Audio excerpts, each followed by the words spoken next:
The anime started with our protagonist, who wakes up in the body of an absolute loser of a noble named Liam, and upon realizing that he is now in a kid's body, he freaks out. His father scolds him for making such a scene, but he's in a good mood today, so he just tells Liam to sit down and try to not be a disappointment. Liam still can't believe this is all real, so he is sure that he'll wake up sooner or later, but the next morning he wakes up still stuck as Liam Hamilton, so he's just going to have to accept that this is his life now. A little while later, his personal maid comes into his room to help him get dressed, so Liam asks her a few questions and finds out that he's the fifth son of Count, and that party yesterday was to celebrate the birth of his new baby sister. Later that day, Liam is having a chat with his older brother Bruno to try and piece together a bit more about his current life, and he finds out that Bruno is the fourth son of the Hamilton noble family, but they are on the verge of losing their status as nobility. Basically, there's a rule in place to prevent noble families from becoming entitled Karens, and it states that every noble family must accomplish something great within 3 generations,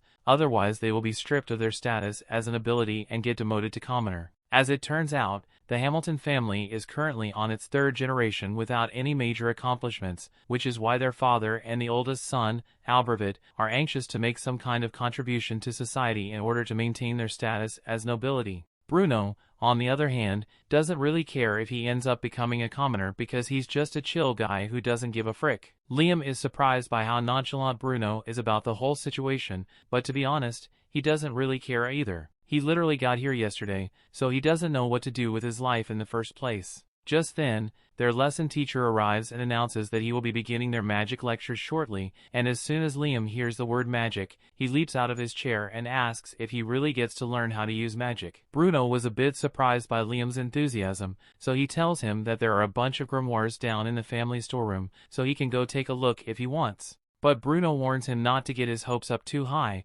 because most people don't have an aptitude for magic. Even so, the magic instructor encourages Liam to learn about it, because understanding magic is important even if he can't use it. Liam goes to find his maid and asks her to show him where the grimoires are, so she leads him to the mansion study, and Liam is amazed by the sheer volume of knowledge present here. He looks through the shelves and finds a book about basic fire magic, so he opens it and decides to try it out. After following the instructions in the book, Liam is able to create a flame on the tip of his finger, which is really impressive for a first attempt. Liam goes to his father's office to ask for permission to use the grimoire library, but his father hates talking to him, so he dismissively tells Liam that he can do whatever he wants. The interaction was a little disheartening, but what's important is that he gave Liam permission to use the grimoire library, so he spends the next couple of days mastering all the basic elemental spells. Eventually, he learns how to cast the spells without needing to look at the grimoire, and Bruno is astonished because he can't use magic at all. He tells Liam he is amazing,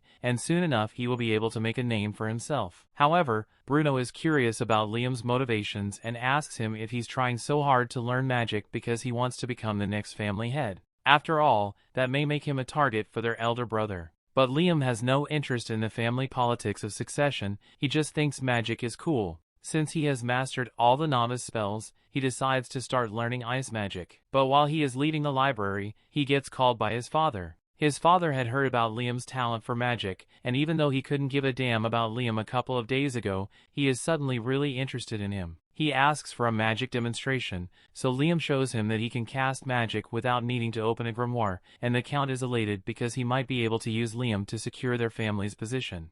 From now on, he tells Liam that he is allowed to use whatever resources he may need for his magic studies. All of a sudden a report comes in that a particular man has appeared on the Hamilton land, so the Count orders the soldiers to be mobilized so they can capture him. From the sound of things, this guy must be a really big threat, but that has nothing to do with Liam, so he heads back out into the forest so he can practice his magic. While he's walking out into the woods, he finds a man sitting under a tree, and the man seems a little on edge once he spots Liam. He asks if Liam is a member of the Hamilton family here to capture him, and Liam confirms that he is indeed a member of the Hamilton family, but he has no interest in capturing him. He doesn't even know who the guy is to begin with. The guy is relieved that Liam isn't after him, but then he notices that Liam is carrying a grimoire, so he asks if he is studying magic. Liam confirms it, and since constant practice is the best way to improve, he's going to go practice now. However, before he leaves, the guy asks Liam if he wants to learn a more efficient way of using magic. This gets Liam's attention,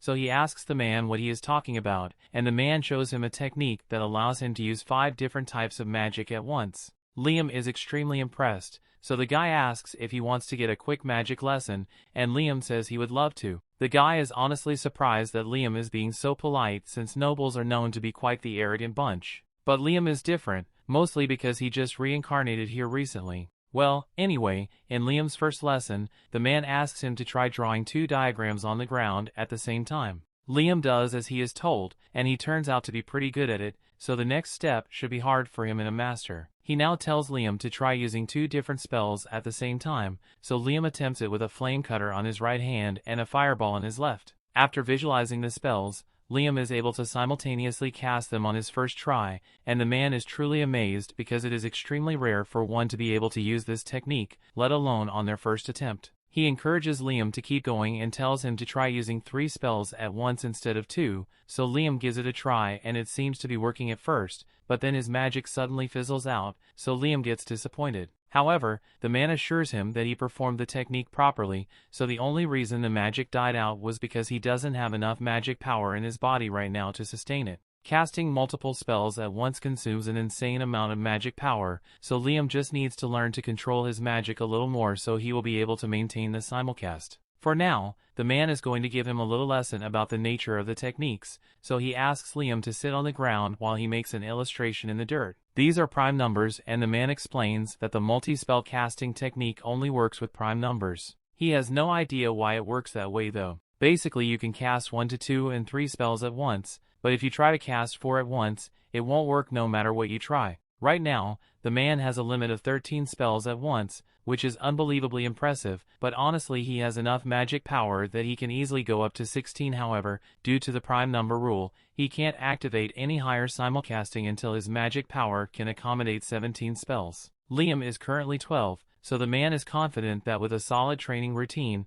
Liam will be able to raise his magic power to great heights, and to help him with that, the man offers him this special ring. The ring is basically a massive grimoire and has all sorts of spells stored on it, so Liam can learn them whenever he wants. Liam excitedly puts the ring on and more than 300 spells begin flowing into his little head. He can't wait to try them out, so he turns towards the woods and activates the windshot spell, creating a massive gust of wind. He's really happy with how this turned out, so he turns back to the man to thank him, but the man is nowhere to be found.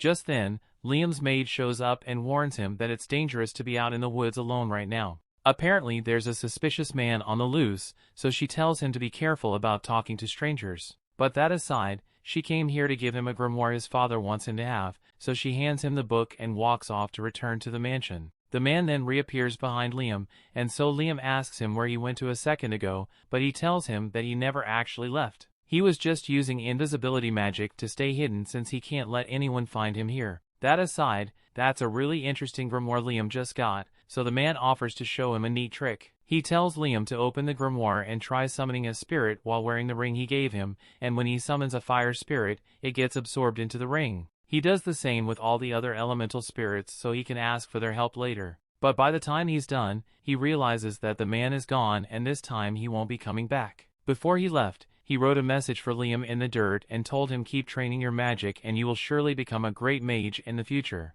And by the way, don't snitch on me, if anyone asks, I was never here. Liam knows very little about that man, but it's undeniable that he learned more this afternoon than he ever would have learned on his own, so he will forever respect him as his master. A month after Liam first met his master, he has remained consistent with his training, and now he is far more skilled at wielding his magic. Just then, Bruno comes up to Liam. He is surprised to see that he has made white charcoal on his own. White charcoal burns a lot hotter than regular charcoals, and it creates no smoke. It is really useful. However, it is almost impossible to make without a special furnace and extreme precision, so he is amazed that Liam could create this much with nothing but magic. He also notices that Liam has a bag full of crystals, crystals that help one restore expended magic power, and asks if Liam made those by himself as well. Liam confirms this, although he did have a bit of trouble perfecting the technique at first since it requires him to use 5 types of magic at once, but he eventually figured it out.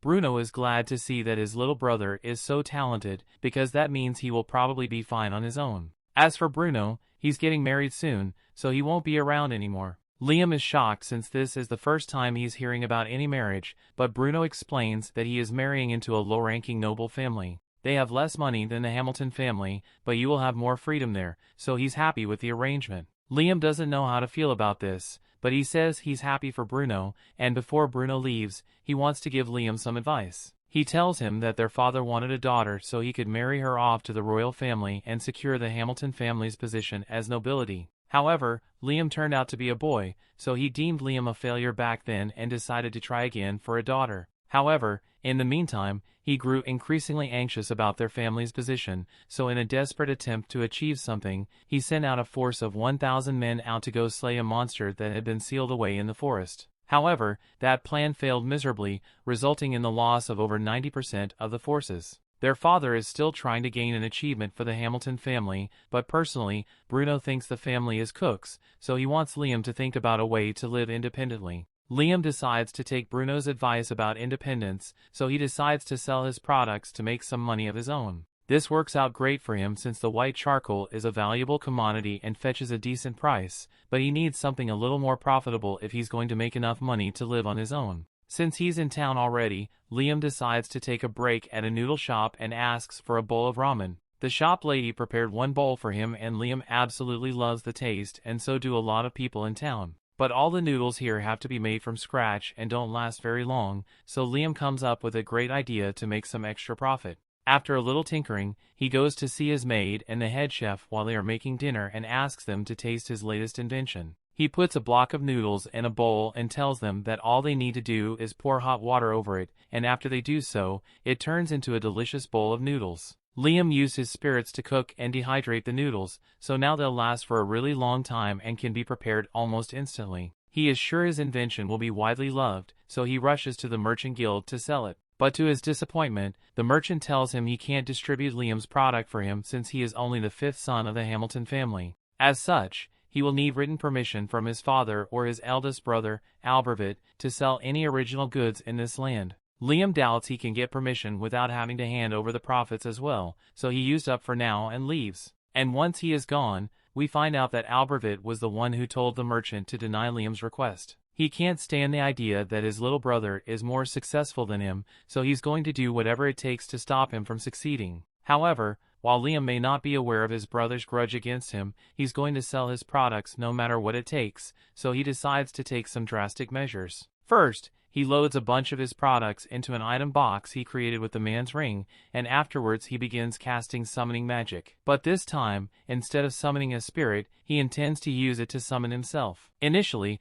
this looked like it was going to work like teleportation, but instead he summons a perfect clone of himself and sends it off to a neighboring land. If he isn't allowed to sell his items within the Hamilton region, then he's just going to have to sell them somewhere else. Several days later, Liam's clone sends a message to him about all the recent sales it has made, and at this rate, Liam might actually be able to become independent. The story continues. We see when Liam isn't selling his goods, he uses his clone to practice his attack spells, and he has finally learned to control the magic missile spell, so he's pretty pleased with himself. All of a sudden, he hears someone approaching, so he dispels his clone and goes out to find out who it is. And to his surprise, he finds out it's Albervit. Albervit wastes no time and immediately asks Liam what he wants to become in the future. Liam knows Albervit only asking because he wants to figure out if Liam is really a threat to his position as the successor of the family. But as mentioned before, Liam has no interest in family politics, so he tells Albervit that he wants to become independent in the future. Albervit is relieved since he won't have to compete with Liam for succession rights if he becomes independent, so to help him become independent as quickly as possible, he offers to put in a good word for him so he can join the Hunters Guild. Later that day, Liam heads to the Hunters Guild, and as soon as he enters, all eyes are on him because the hunters don't think a kid like Liam is qualified to be here. Liam walks up to the front desk to meet the guildmaster, and the guildmaster already heard about him from Albervit, but he's still going to have to give Liam a test to gauge his ability. He tells Liam to fire an offensive spell at him with any incantation he wants, but Liam had never heard of incantation before, so he had no idea what the guildmaster was talking about. The guildmaster had been expecting Liam to be slightly stronger than average since Albervit recommended him, but after Liam fires his spell, the guildmaster has a near-death experience. Luckily, Liam had the sense to not aim directly at him, so after calming himself down, he grants Liam B rank status. Now that Liam has an official ranking, he heads out to complete his first mission, but before he leaves is approached by a girl. She introduces herself as Asuna Aquage, and she was really impressed by what Liam is capable of, so she asks if he wants to team up with her. Liam was planning to go out solo, but he doesn't mind having a partner with him, so he agrees to team up with Asuna, and she's overjoyed to hear that. She then grabs his hand and leads him away so they can get to work, but Liam is confused since neither of them has actually been given a mission yet. Asuna explains to him that missions are only handed out to parties that are A rank or higher. The rest of the ranks have to go out and slay dangerous monsters for a reward, and as luck would have it, they just so happen to run into a wolf monster. Unfortunately, it turns out to be an entire pack of wolves, so Asuna isn't sure they'll be able to handle this many. Liam, on the other hand, thinks this should be an easy victory with the two of them, so he asks Asuna to finish the wolves off once he has incapacitated them. He then summons a couple of earth spirits and uses them as bait to get the attention of the wolves. And once the wolves bite down, Liam has the gnomes expand to lock their jaws in place. And now that they can no longer move, Asuna is free to cut them down one by one. All in all, there were 42 wolves killed, and when they present the carcasses to the guildmaster, he's so impressed by their skill that he tells them he has a special mission for them. There's apparently an important person coming to this town in a few days, so he wants Liam and Asuna to take out an armored caterpillar that has been blocking the path. There'll be a disaster if an important person coming were to get hurt while visiting their town, so Liam is taking this very seriously. They find the caterpillar fairly easily, but no matter what they try, they can't seem to kill it. All Asuna strikes and all Liam's magic just bounces off its tuck shell, and if this keeps up, then they'll never be able to take this thing down. While taking a break, Asuna jokes that the only thing that could get through that caterpillar's armor would be a meteor, but there's no way they can get a meteor to strike right here. However, Asuna's comment gave Liam an amazing idea, so he asks her to draw the caterpillar's attention while he gets ready. Asuna has no idea what Liam is planning to do, but she goes along with his plan and distracts the caterpillar, and once it is in position, Liam opens his item box and drops a massive boulder on the worm, killing it in one blow. The method was so effective in fact that they managed to kill a second caterpillar. Liam was worried there might be more caterpillars around, so he used his search spell after killing the first one, and sure enough, he found a second lurking nearby, so he killed it too. The guildmaster is so impressed with Asuna and Liam's performance that he offers to give them 5 times the original reward.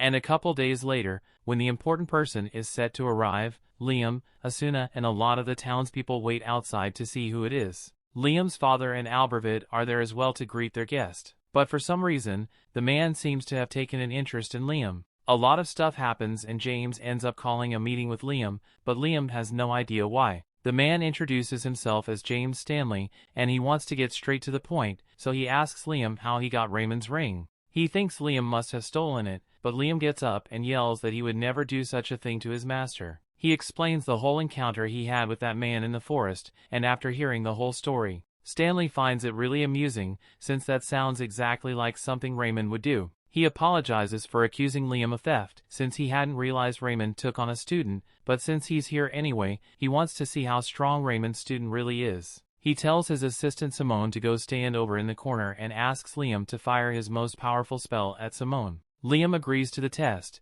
so he gets into position and prepares to cast his magic missiles, but for an extra boost, he decides to use an incantation. He recently learned that incantation amplifies the magic power used in casting a spell, and for the best effect, the words used in the incantation must have some significance to the caster, so Liam starts reciting the names of his figure idols. The incantation evidently works because Liam's spell casting is boosted from the usual 7 to 11 at once, and poor Simone over here can't handle it, so the attack breaks through his shield and he gets hit. James is impressed with Liam's capacity for high-volume magic, so he offers him a reward and says he will be granted the status of a knight. Becoming a knight means Liam is now independent, so Albervid will probably stop watching him from now on since he's no longer a threat to his succession. Anyway, James knows Raymond really well, so he knows that Raymond loves playing practical jokes and asks if anything like that has happened to him recently. And now that he mentions it, when Liam was training to master his item box, he ended up using it to drain out the lake in the forest. But when he did this, he found a letter left there by Raymond. It was addressed to Liam and said that Raymond had wanted to give Liam 100 kilograms of gold as a graduation gift, but it all sank to the bottom of the lake, so instead he decided to turn the gold into gold dust and mix it into the river. Liam thinks it was just a waste of all that gold to dump it all in that river, but from what James knows about Raymond, there's probably more to it than just a practical joke, so it might be worth looking a little deeper into it. Liam takes James' advice and decides to head back to the lake to suck up all the water again. But this time, He hits the bright idea to use his item box to separate the gold dust from the water, and when he does this, it activates a hidden door. Inside, Liam finds a note from Raymond, and it says Liam can have this maximum level grimoire as his real graduation gift since he figured out the riddle. Raymond himself was never able to master it, but Liam might get some use out of it. Liam takes a look at the grimoire and finds an interesting spell called Another World in there, and after several hours of trial and error, Liam finally manages to get the spell to work.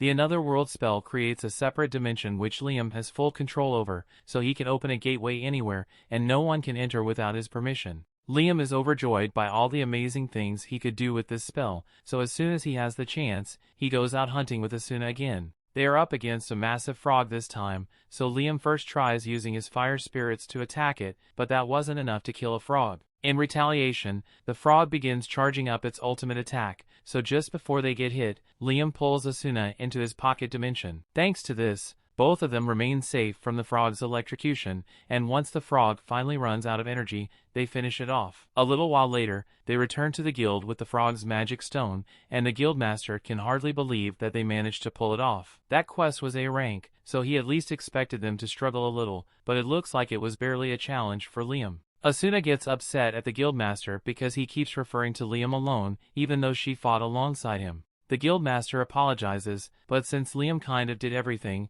he forgot Asuna was even a member of the team. He can see that Asuna is upset that she's so much weaker than Liam, so he does the responsible thing and suggests that Liam make Asuna his slave. Neither of them thinks it's a good idea, since as a slave, Asuna would be forced to obey any commands Liam gives, but then the guildmaster mentions the fact that as Liam's familiar, Asuna would automatically grow stronger in proportion to Liam's strength. And as soon as she hears that, she's on board with becoming Liam's slave. Sure, she won't be able to refuse if Liam ends up making pervy requests, but Asuna trusts that he wouldn't do that. And even if he did, she wouldn't mind. They end up creating the contract, and once it's done, Asuna immediately disappears. Everyone is shocked, but then she reappears behind Liam and explains that she just moved really fast. After the contract was established, Asuna heard a voice in her head that told her a unique skill has been acquired, Speedster. Liam thinks this is incredibly interesting, so interesting in fact that he wants to try it out again, but making familiar contracts forces obedience, so it would be hard to find someone who is willing to lose their freedom in exchange for a skill.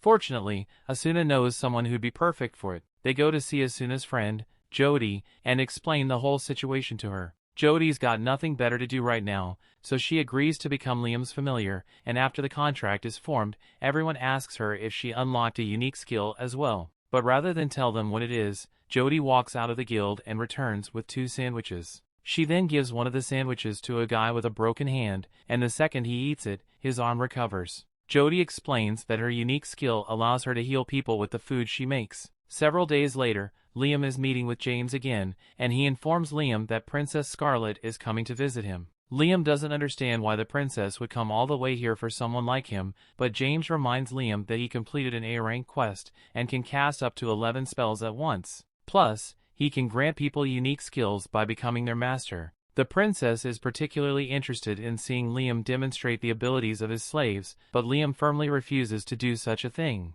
James can't believe Liam truly wishes to turn down a request from the queen herself, but even though Jody and Asuna are Liam's familiars, they are still his friends, so he will not turn them into a circus act for someone's amusement. James can see that Liam isn't willing to budge on his refusal, so he tells him he can leave. And once Liam is gone, it is revealed that the maid that had been serving them during the conversation was really the princess. James apologizes to the princess for Liam's refusal, but she actually found it quite interesting that Liam is willing to go against royalty to protect his friends. But she wants to see if he will do the same when talking to her face to face.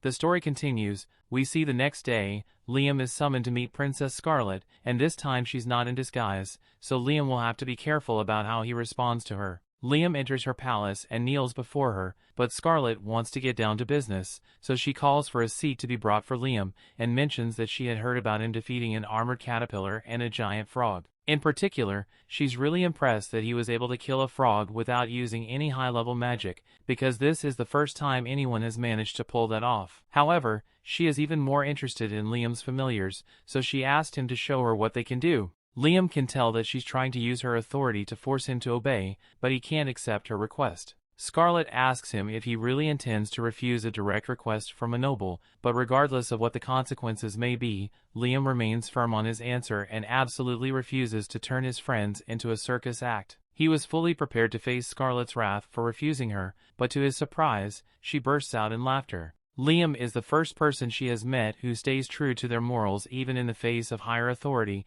and she finds that really amusing, so she wants to reward him. She declares that from this moment on, Liam will be given the title of Baron. Liam freaks out because he doesn't think he did anything to deserve such a title, but Scarlet has taken a liking to him, and she's the princess, so she can do whatever she wants. This way, Liam's family won't lose their status as nobility, but there's something else Scarlet wants to give him. She presents Liam with a familiar contract grimoire, and Liam is way more excited about this, and he was about becoming a baron, so he thanks Scarlet profusely and goes on his merry way to practice with his new grimoire. A little while later, Liam is sitting out in the forest while reading the grimoire, and he is able to use the spells inside pretty easily, but until he masters the book, his contracts won't be permanent. While he's still practicing, he notices Bruno walk up to him, and he's really surprised since Bruno got married and left home a while ago. He asks Bruno why he's here, but he doesn't have a real reason. He just wanted to come hang out with his brother, mainly so he could congratulate Liam in person for becoming a baron, as it's a massive accomplishment. He tells Liam that he basically outranks their father now, but Liam doesn't understand what he means since their father is a count, and Liam is only a baron. Bruno explains that while barons are lower ranked than other counts, this country separates nobles into different categories, basically those who accomplish something and earn their titles on their own, and those who inherited their title, so of course those who earn their titles are seen as more impressive. Liam had no idea that was how it worked, but even if he now outranks his father, he doesn't really care since he just wants to learn magic. As he is walking through the halls, he comes across Albervit, so he greets him. But Albervit rudely ignores him, so Liam is left wondering why he is so mad. Meanwhile, Albervit is absolutely furious that his stupid little brother is somehow overshadowing him. While he's walking, he overhears a couple of maids talking about how much Liam has been accomplishing lately, and he takes great offense to this. So he yells at them and says if they think Liam is so amazing that maybe they should quit and go work for him instead. The maids realize Albervit is jealous of Liam, so they quickly apologize for offending him. But Albervit isn't done yet, so he asks the maids if they think Liam is better than him. The answer is pretty clear since one of them is a magic prodigy who earned himself a title at the age of 12, while the other is an entitled brat who has a single noteworthy thing in his life. However, the maids would like to keep their jobs, so they don't say this and instead tell Albervit that he is better than Liam. Albervit then walks away in a huff, and he is determined to prove that he really is better than Liam, so he swears that he will accomplish something as well. The next day, Liam meets with Asuna and Jody in town, and the three of them seem to have become quite popular, mostly because of how pretty Jody and Asuna are, and consequently every guy in the crowd is staring daggers at Liam out of jealousy. Moving on, Liam wants the three of them to officially form a party, but he doesn't want to force them to do something they don't want to do, so he asks if they're okay with it. Neither Asuna nor Jody have any reason to object to Liam's idea, so they agree to form a party with him, and later that day they all head out into the forest on a mission. Jody uses her bow and arrow to strike a wolf in the neck, and while it's weakened, Asuna runs in and finishes it off with her sword. Liam compliments Asuna because she has become a lot faster since she became his familiar. And speaking of improvements, Jody notices that she no longer has old lady vision, thanks to the contract making her a kid again. Liam asks if it's always a good thing to have better vision, and as far as Jody is concerned, she would ever say no to having better eyesight, especially since she's an archer. Since that's the case, Liam raises his hand and casts an enhancement spell on Jody's eyes, allowing her to see way farther than she could before. Asuna asks Liam about what he just did, so he explains that he just used a basic enhancement spell to give Jody better vision. Asuna thinks that sounds really cool, so she asks Liam to cast an enhancement spell on her as well, but Liam doesn't think that's such a good idea. He could probably enhance Asuna's combat power, but they would be risky since there's a high chance she would break her bones under the stress of her new strength. But something like boosted vision has no real drawbacks. With her 20/20 vision, Jody can practically snipe anything that is within range of her bow, and it's all thanks to Liam, so she's really grateful. After a long day of hunting, Liam and the others return to the guild, but they are shocked to see the place in absolute chaos. They ask what happened and are told that Albervit caused a huge mess by breaking the forest seal. Liam immediately realizes that Albervit must have attempted to defeat the monster seal in the forest out of twisted jealousy, and Liam believes this is partially his fault, so he runs out to the forest to assess the situation. He and the others soon arrive on the scene, and it is much worse than anything they could have imagined. Dozens of soldiers are badly wounded and many more are already dead, so Liam is absolutely horrified. He then spots Albervit lying on the ground, injured, and runs over to check on him. But as soon as Albervit sees him, he hits up in a frenzy and starts yelling that he hasn't failed yet. Just then, the guildmaster takes a stick and whacks Albervit over the head with it, because the situation is already crazy enough as it is, so he doesn't need a crazy, insecure noble running around. Once Albervit is taken away, the guildmaster approaches Liam and tells him he's glad he came. Asuna asks him about what's going on, so he explains that the dragon fiend Radon used to be sealed inside these woods, thanks to the hard work of Liam's great-grandfather. But Albervit undid that seal in a failed attempt to kill Radon, so it's now on the loose. They know how to reseal the beasts, and the guildmaster has already gathered all the necessary people to do it, but there's something preventing them from sealing Radon away again, and that's Radon's children. The little Radons are actually the ones responsible for all the damage that was done here, and if this much carnage can be caused by the little ones, then imagine what the real Radon can do. Luckily, since Radon has been sealed away for so long, it'll take about a week for him to regain his strength and attack, so if they can manage to reseal Radon before then, they can avert a disaster. Liam plans to help as much as possible, so he races over to Radon's location and finds him being guarded by the 3 little Radons. The little Radons aren't that big, so Asuna decides to try her luck and runs in for an attack. But as she does so, one of the little Radons shoots a fireball at her,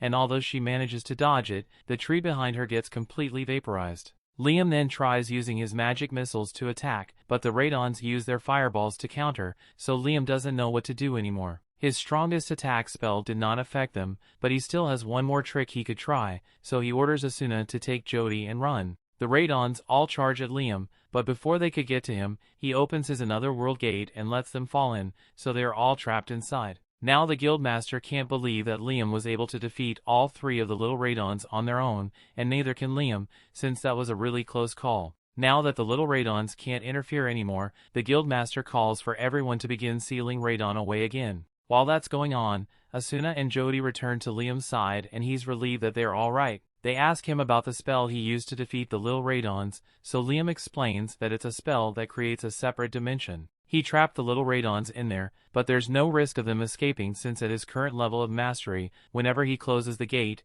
everything inside the dimension disappears. Just then, Liam hears a voice in his head, and in the next second he is pulled into the mind of Radon. Radon refers to Liam as a human with an immense soul and asks him who he is, but Liam doesn't understand the question since as far as he knows, he's just a regular human. Liam may say that, but Radon isn't convinced since he can clearly see that Liam's body and soul do not match. Liam realizes that Radon might be referring to the fact that he reincarnated into the body of Liam Hamilton, so he wonders if Radon might know the reason behind it. But unfortunately, Radon has no idea. However, what he does know is that Liam's life is bound to be an interesting one, so he offers to make a deal with him. He wants to accompany Liam through his life, and he promises that he will not bring any harm to Liam or those around him if he agrees. In fact, he offers to help Liam build on top of the skills he already possesses, and Liam doesn't sense any animosity coming from Radon, so he ends up agreeing to the deal. All of a sudden, Radon's body dematerializes and is absorbed into Liam's soul, leaving a dragon mark on his hand.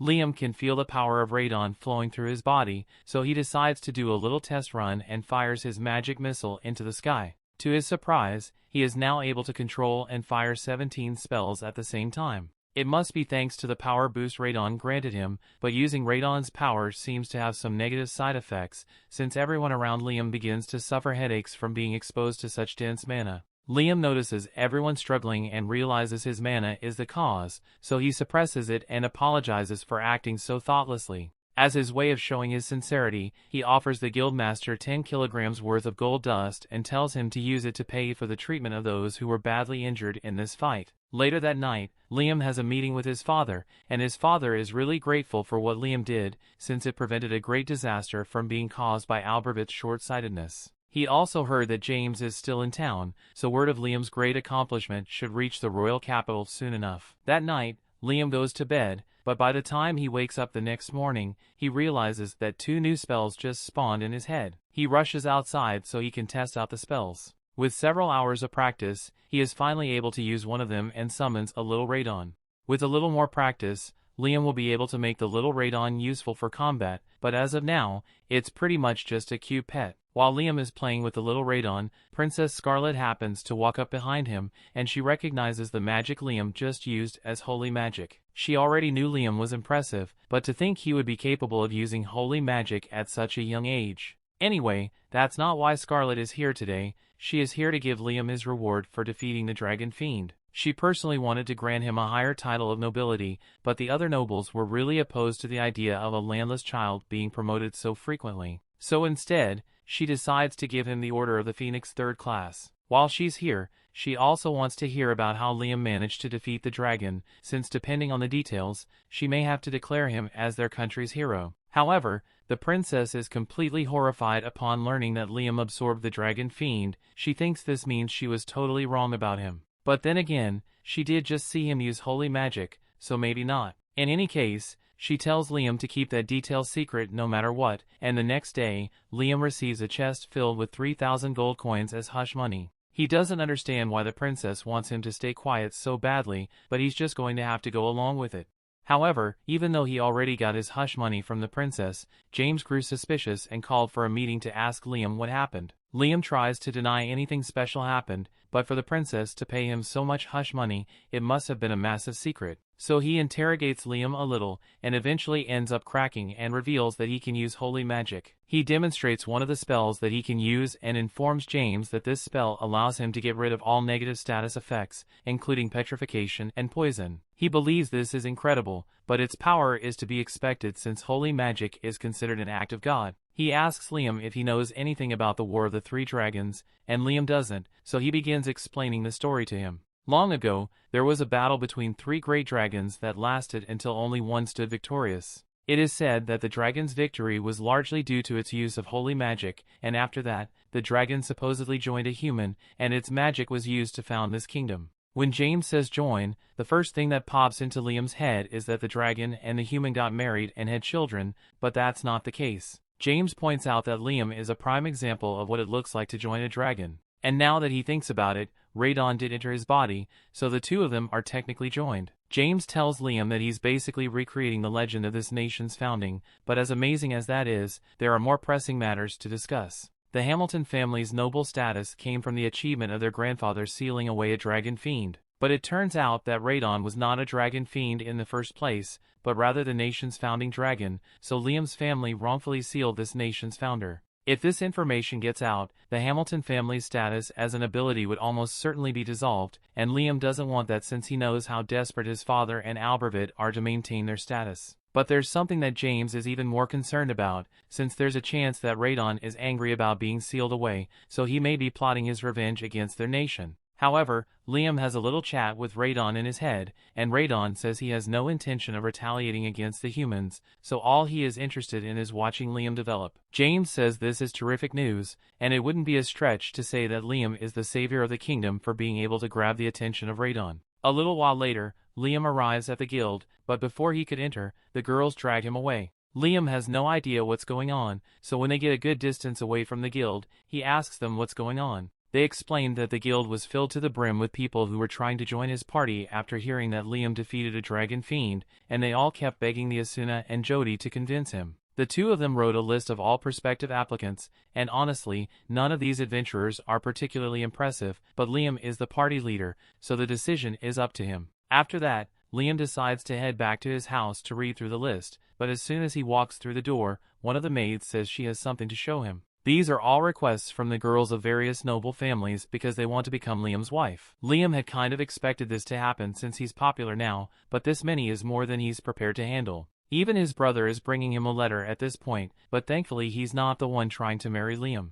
It's one of the relatives of the family he married into. Since he's here, Bruno asks Liam what he did, because it's not normal to receive this many marriage proposals at once, even if he did defeat the dragon. The only people Liam has told about the holy magic thing are the princess and James, but because the princess paid him so much hush money, the other nobles figured out that there must be something major going on with him. It's a bit of a pain, but Liam can't deny that he is really enjoying all the popularity he has now. Later that day, Liam heads out into the forest with Jody and Asuna because he has something he would like to show them. He opens his pocket dimension, and upon entering, Asuna and Jody find a huge house in the middle of the room. Liam explains that he had a carpenter build it, and then he moved it in here using his item box, and that's all impressive. But Asuna is concerned that the house will just disappear, like what happened with the Radon Juniors back then. Liam explains that he has fully mastered this spell and nothing inside will disappear anymore, which is why he put all this stuff in here. He gives Asuna and Jody a tour through the house,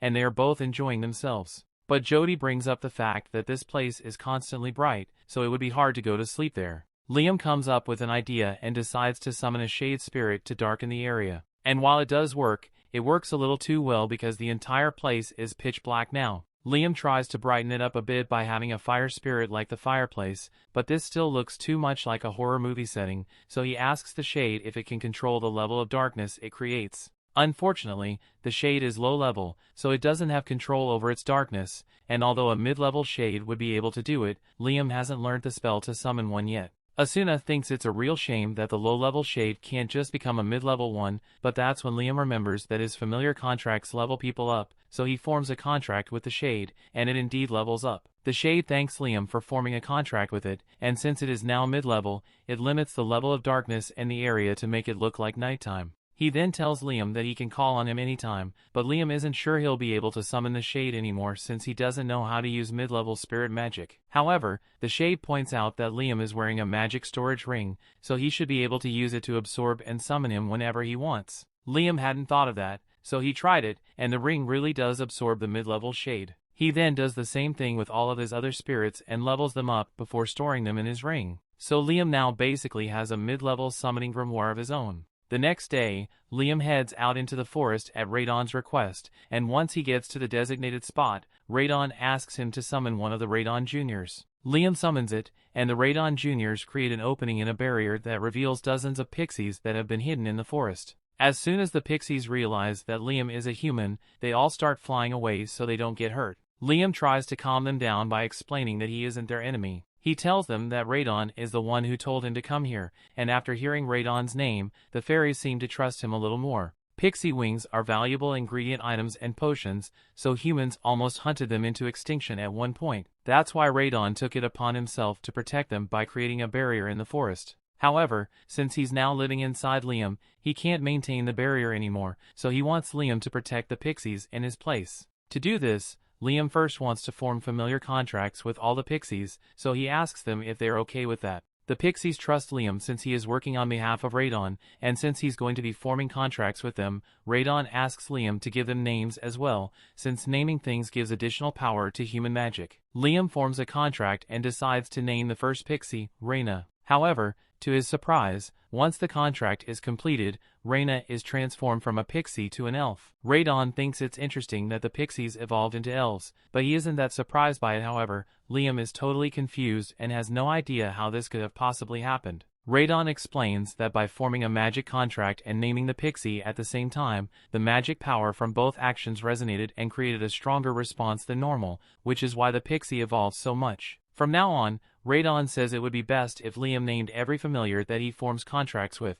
After seeing the effects of the contract, all the other pixies are eager to form a contract and ask Liam to name them as well. Once all the pixies have been turned into elves, Reyna asks him for some orders since they are his familiars. Liam hadn't really thought that far ahead since he just come here at Radon's request, but since the pixies are all elves now, he suggests that they should start building a village for themselves. He also appoints Reyna as the leader of the village, since she was the first pixie he evolved, and she's the only one whose name he remembers right now. Once that has been settled, the elves get to work planning their village, and Liam is completely exhausted since he used way too much magic power when forming all those contracts. Just then, he senses a lot of magic power coming from deeper in the forest, so he goes to check it out and finds this golden fruit hanging off a tree. He can sense a lot of mana coming off it, so he asks Reyna about it, and she tells him that it is a fruit that pixies make. They would collect mana floating through the air and condense it into one place, so it's basically mana honey. Liam asks her if he can eat it, and Reyna has no objections, so he cuts the fruit down and takes a bite.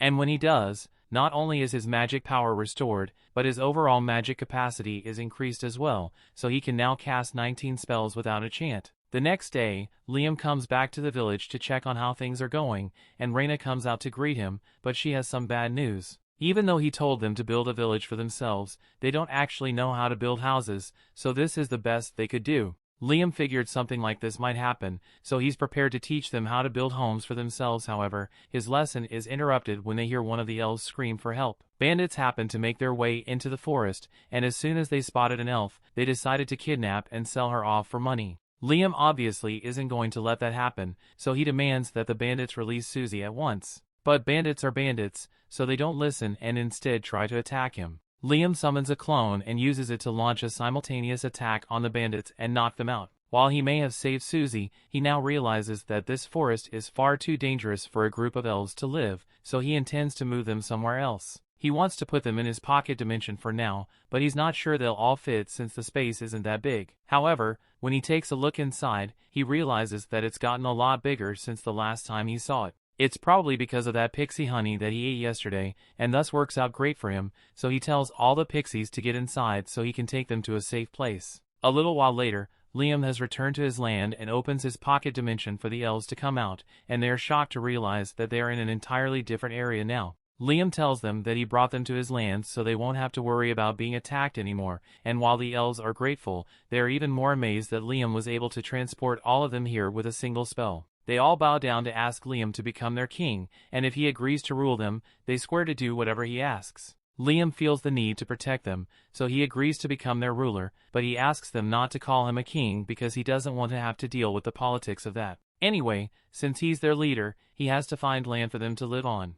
For days pass, and Liam is still trying to get a place for the elves to live, which is why he has been practicing the new magic Radon gave him non-stop. And when he finally figures it out, he tells everyone to line up. He then proceeds to teleport them all about 100 kilometers from where they were before to a place called the Sealed Islands. Radon is the one who sealed this land, but he has permitted them to use it as much as they like. This would have been a 4-day trip if they traveled normally, but with the teleportation magic he learned from Radon, he can instantly travel to any location he has been to before. He tells the elves that they can live here from now on, but he's still going to need someone to build houses for them. For now, he's leaving the Radon Juniors in charge of protecting the elves until he gets back, so he teleports back home. There he is visited by the princess, and she wanted to ask him if Radon ever mentioned a place called the Promised Lands. Liam never heard of the Promised Lands, but Radon did permit him to use a place called the Sealed Lands, so the princess asks Liam if he can take her there. Liam says he's fine with it, but in exchange he needs something from her as well. He asks her to bring one of the court engineers because there's a project he needs to complete. However, he doesn't intend to take the actual engineer, so he makes a clone of Galek and teleports the clone as well as the princess with him to the Sealed Lands.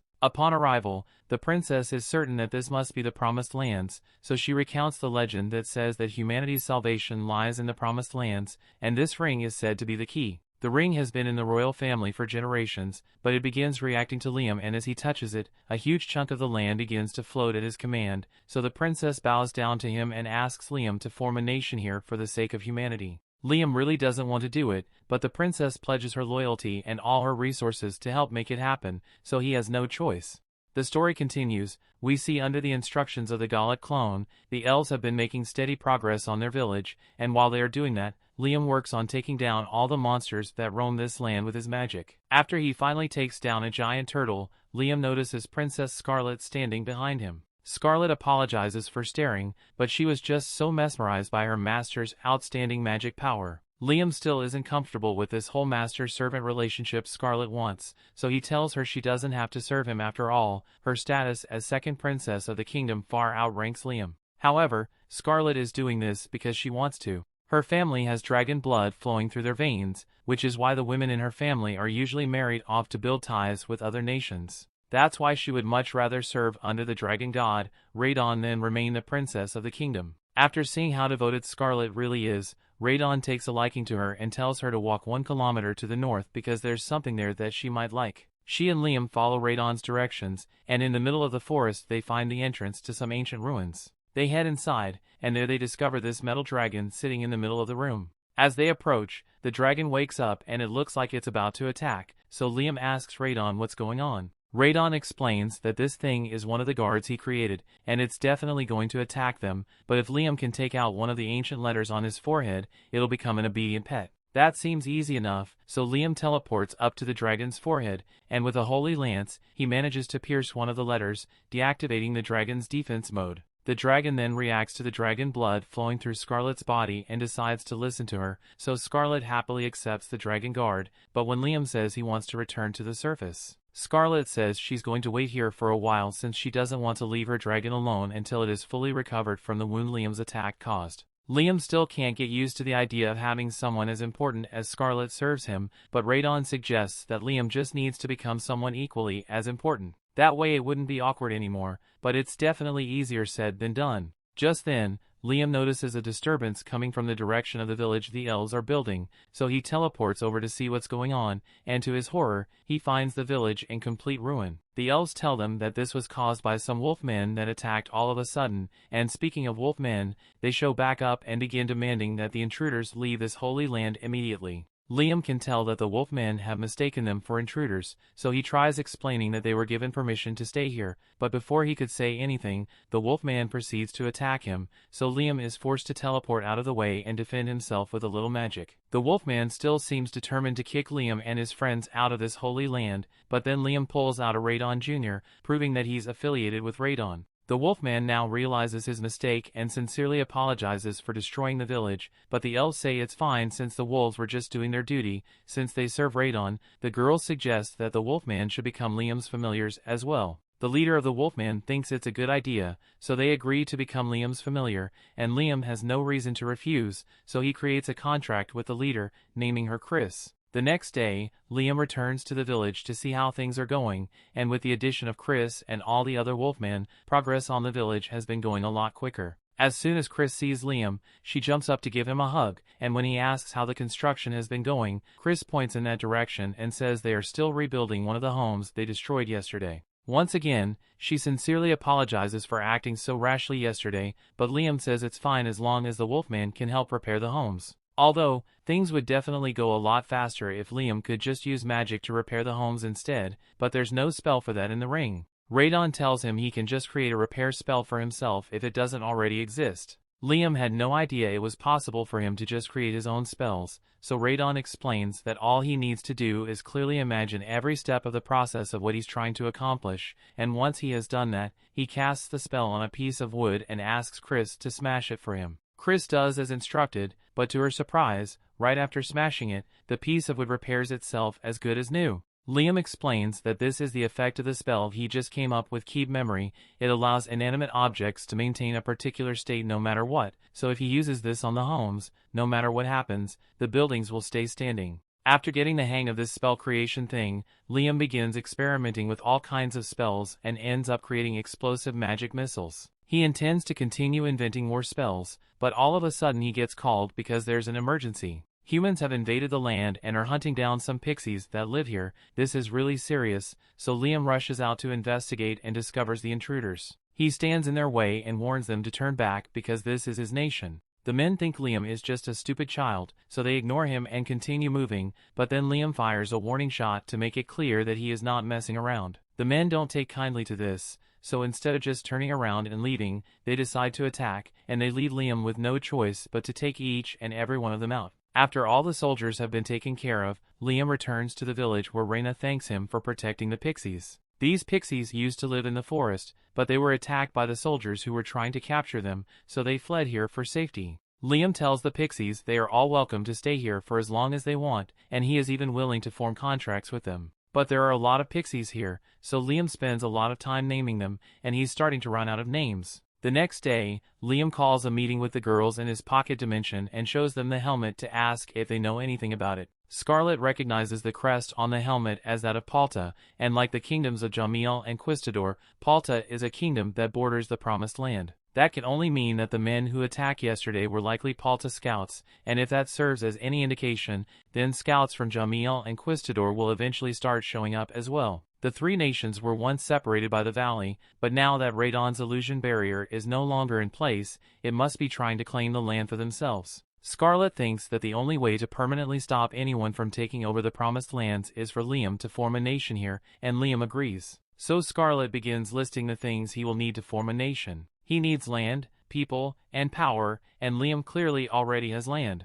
As for people, as Liam's popularity spreads, people will naturally flock to his side, so he doesn't have to worry about that. The only thing left to consider is military power. Liam may be strong on his own, but he needs a defense force that's strong enough to protect the land even while he's not around. With that said, Chris volunteers to protect the Promised Land and swears that she will kill anyone who tries to attack it. Liam doesn't like how violent her statement was, but wolfmen are well suited for combat, so he decides to entrust security to her after all. Scarlet tells Liam that all he needs to do is continue building his village while demonstrating his power by driving off enemy invaders, and sooner or later, the surrounding nations will realize that it will be far more beneficial to form an alliance with him. Everyone agrees on this plan of action, but by the next day things have progressed far quicker than Liam thought it would. He's met by a man named Leonardo, and he introduces himself as a noble from the Jamil kingdom, sent here by the king of Jamil, to meet with Liam. He explains that the kingdom of Jamil does not want to fight with him, so he is here in hopes of forming an alliance with him.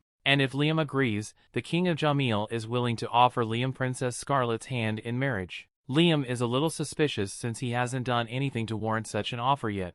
By now, from Scarlet's previous actions, Jamil must have realized that these lands have something to do with the dragon god, so it's possible that they're trying to get on his good side because of that. However, he still isn't sure what to do about it, so he creates a telepathy spell on the spot and starts talking to Scarlet to ask if she thinks it is a good idea to accept their offer. Scarlet tells him he should accept, since if the two of them got married, then it would at least buy them half a year of time to expand their nation. Liam takes her advice and tells Leonardo that he would be honored to marry Princess Scarlet. However, he wants to postpone marriage for a year so he can fully develop his nation into something worthy of the royal family. Leonardo says he understands and leaves to relay Liam's statement to the king, and now that that's been taken care of, Liam decides to visit Princess Scarlet's mansion over in the royal capital. But it's a really long journey to get there, so he had Scarlet escort his clone back, and once the clone arrived, it teleported the real Liam here. Now that Liam has been to Scarlet's mansion, he can come back whenever he wants. And since this is his first time in the royal capital, he wishes he could go sightseeing.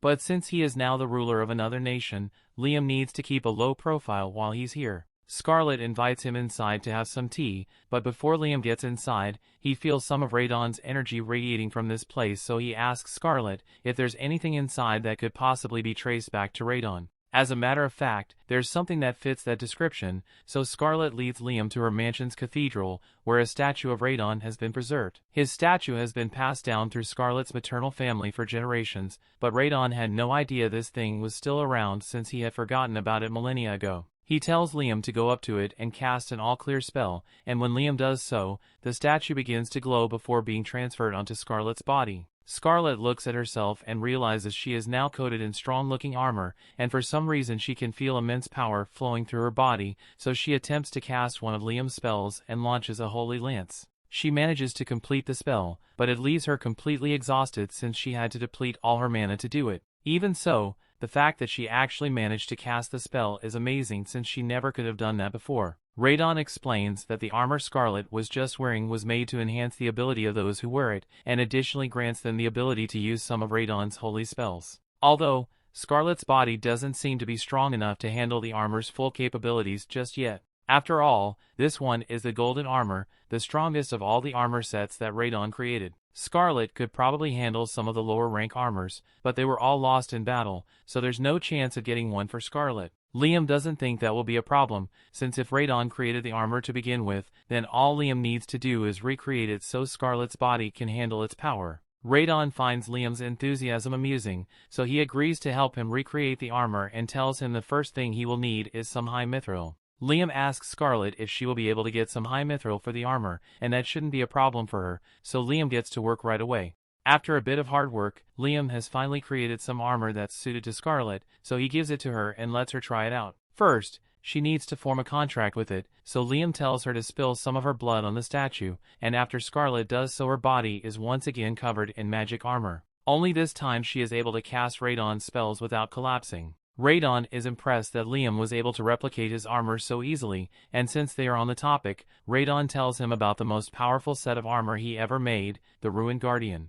This is the armor set he used during the War of Gods UNS ago, and he encourages Liam to try it because he thinks he could handle it. Liam and Scarlet teleport back to the village, and Liam pours a drop of blood on the Guardian Radon before forming a contract with it. The Guardian Radon then turns into armor and Liam equips it, allowing him to fire 37 magic spells at once. However, a feat of this magnitude is pushing the limit of what Liam is capable of, so he collapses to the ground due to mana exhaustion. Scarlet runs over to check on him, but Liam says he is fine. Radon is incredibly impressed that Liam managed to survive because so far only 3 people have made it out alive after putting on that armor, and Liam is the first one to actually manage to cast a spell. So if Liam truly masters the armor, he would have the power to rule the world. The story continues. We see Liam uses some mana crystals to recover from his exhaustion, and as useful as the Guardian armor may be, he's going to put a hold on training with it for now and puts it in his item box. He then teleports Scarlet back to the capital, and teleports himself to the village so he can check on things. From what he can see, everything seems to be going well, but all of a sudden Reyna comes up to him with some important news. Apparently, a group of trolls have been spotted living near the village, and while that normally wouldn't be an issue, trolls are usually either really nice or really violent, and the ones nearby are the violent kind. They really pose a threat to the village, but since the emissaries from the other kingdoms will keep showing up, it would be best if Liam convinces them to join his village so no fights break out between the trolls and humans. Liam heads to the location of the trolls to see if he can come to an agreement with them, and upon arriving, he is confronted by a group of trolls. The leader of the trolls asks Liam what he is doing here, so Liam tries to explain that he is building a nation here, and was hoping to recruit the trolls to join him.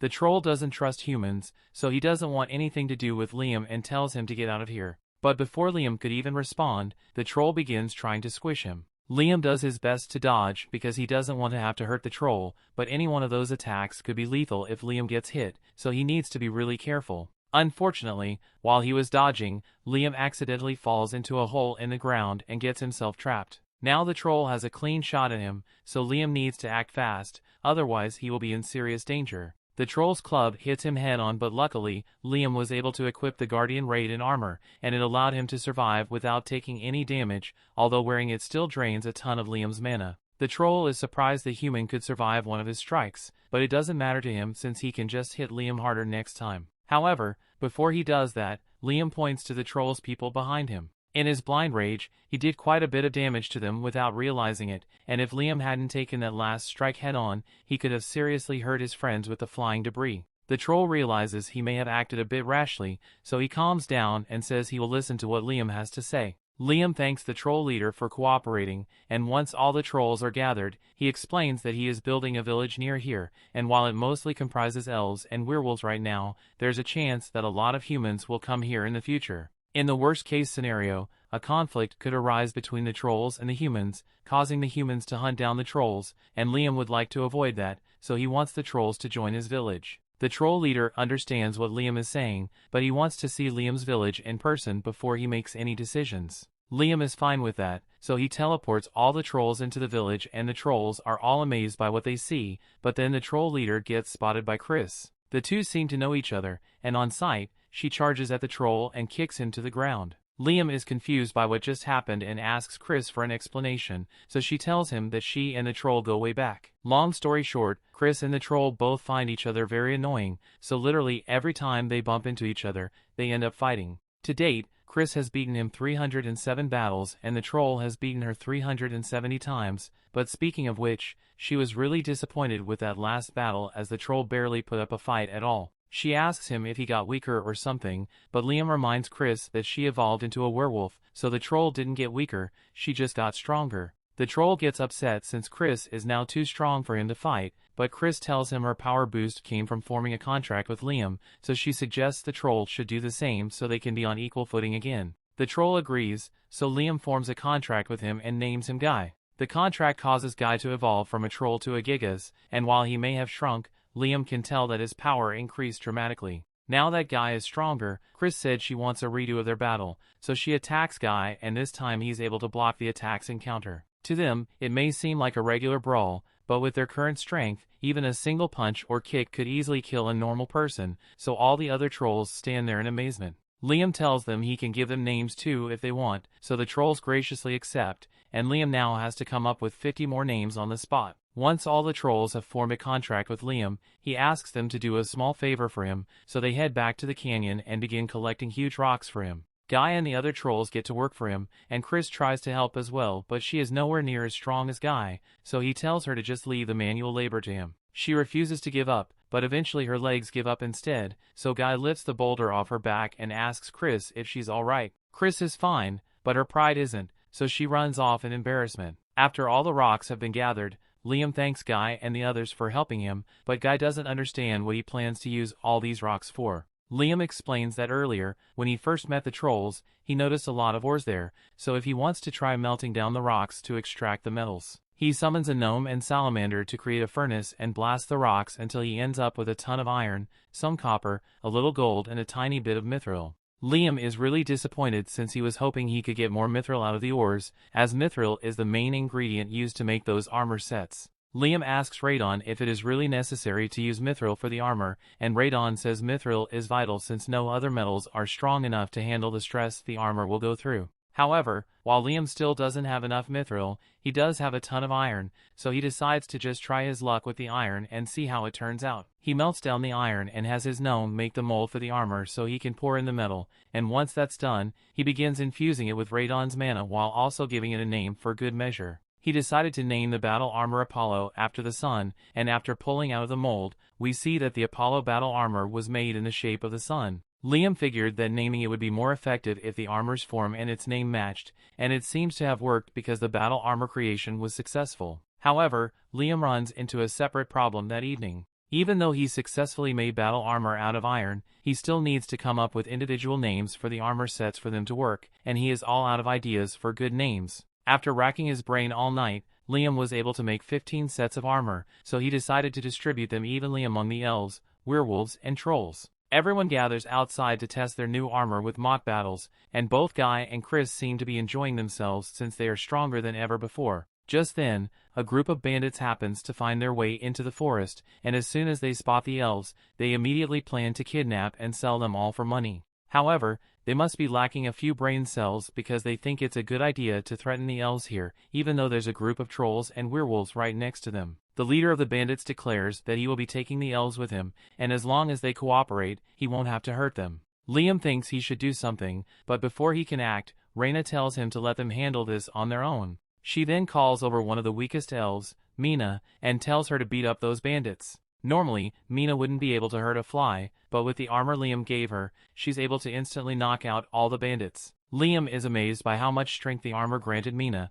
so if he can just make enough for all the elves, they'll be able to defend themselves from any future threats, but that means he's going to have to come up with even more names for the armor. While Liam is agonizing over it, the bandit leader manages to sneak up behind him, and he tries to use Liam as a hostage and demands that everyone listen to him if they don't want Liam to die. However, no one reacts because they know the bandit can't hurt Liam, and a second later, Liam hits him with a power missile straight to the chin. The rest of the bandits finally realize that they are no match for Liam after seeing their boss get uppercut into a coma, so they turn and flee the forest. That night, Liam goes into his pocket dimension because there's something he needs to do here. He summons a bunch of water spirits and tells them that he collected a lot of seawater and he would like them to separate the salt from the water so the people of the village can use it. The water spirits agree to help, so Liam begins dumping the salt water, and they begin purifying it. However, one of the water spirits comes up to Liam instead because she has something to say. Liam doesn't recognize her at first, but she explains that she was the first water spirit that Liam formed a contract with, and she wants to express her gratitude because she has been able to do a lot more ever since she evolved thanks to him. She was even learning to possess physical objects now, although the spirit monarch doesn't like it when spirits interfere with the physical world too much.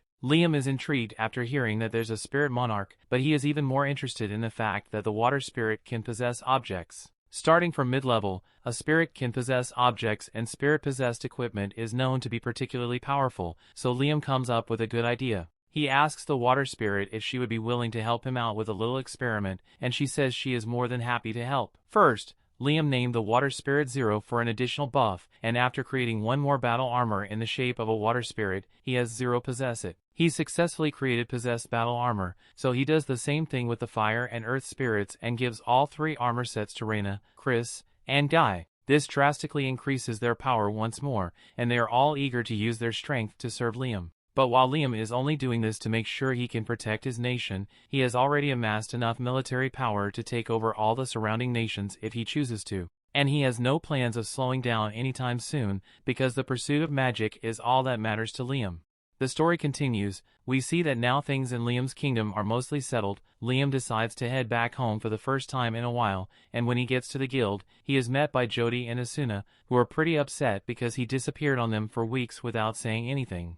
Liam apologizes, but he had a lot of stuff on his plate, so he forgot to tell them about it. Asuna tells him not to worry since it isn't that big of a deal, and more importantly, she just wants him to give them their money. Liam doesn't know what they're talking about at first, so Jody reminds him that they asked him to hold on to some money for them a while back. When Princess Scarlet first paid Liam his hush money, he held a meeting with Jody and Asuna to tell them about it. He also wanted to give them their share of the money, which was this large chest full of gold coins. Asuna and Jody are hesitant to accept the hush money since they literally couldn't tell anyone about Liam's secret, even if they wanted to, since he could just order them to keep it secret. But Liam doesn't want to issue any orders, so he tells them to just take the money. Asuna and Jody eventually agree to take the money, but it won't be safe for them to have that many gold coins with them, so they ask Liam to hold on to it for them until they need it. And now they need the money. Liam agrees to give it to them, but he's curious about what they could possibly want to spend all that money on. Neither of them say anything, but a few minutes later they take Liam to a grimoire store and buy one for him as a gift.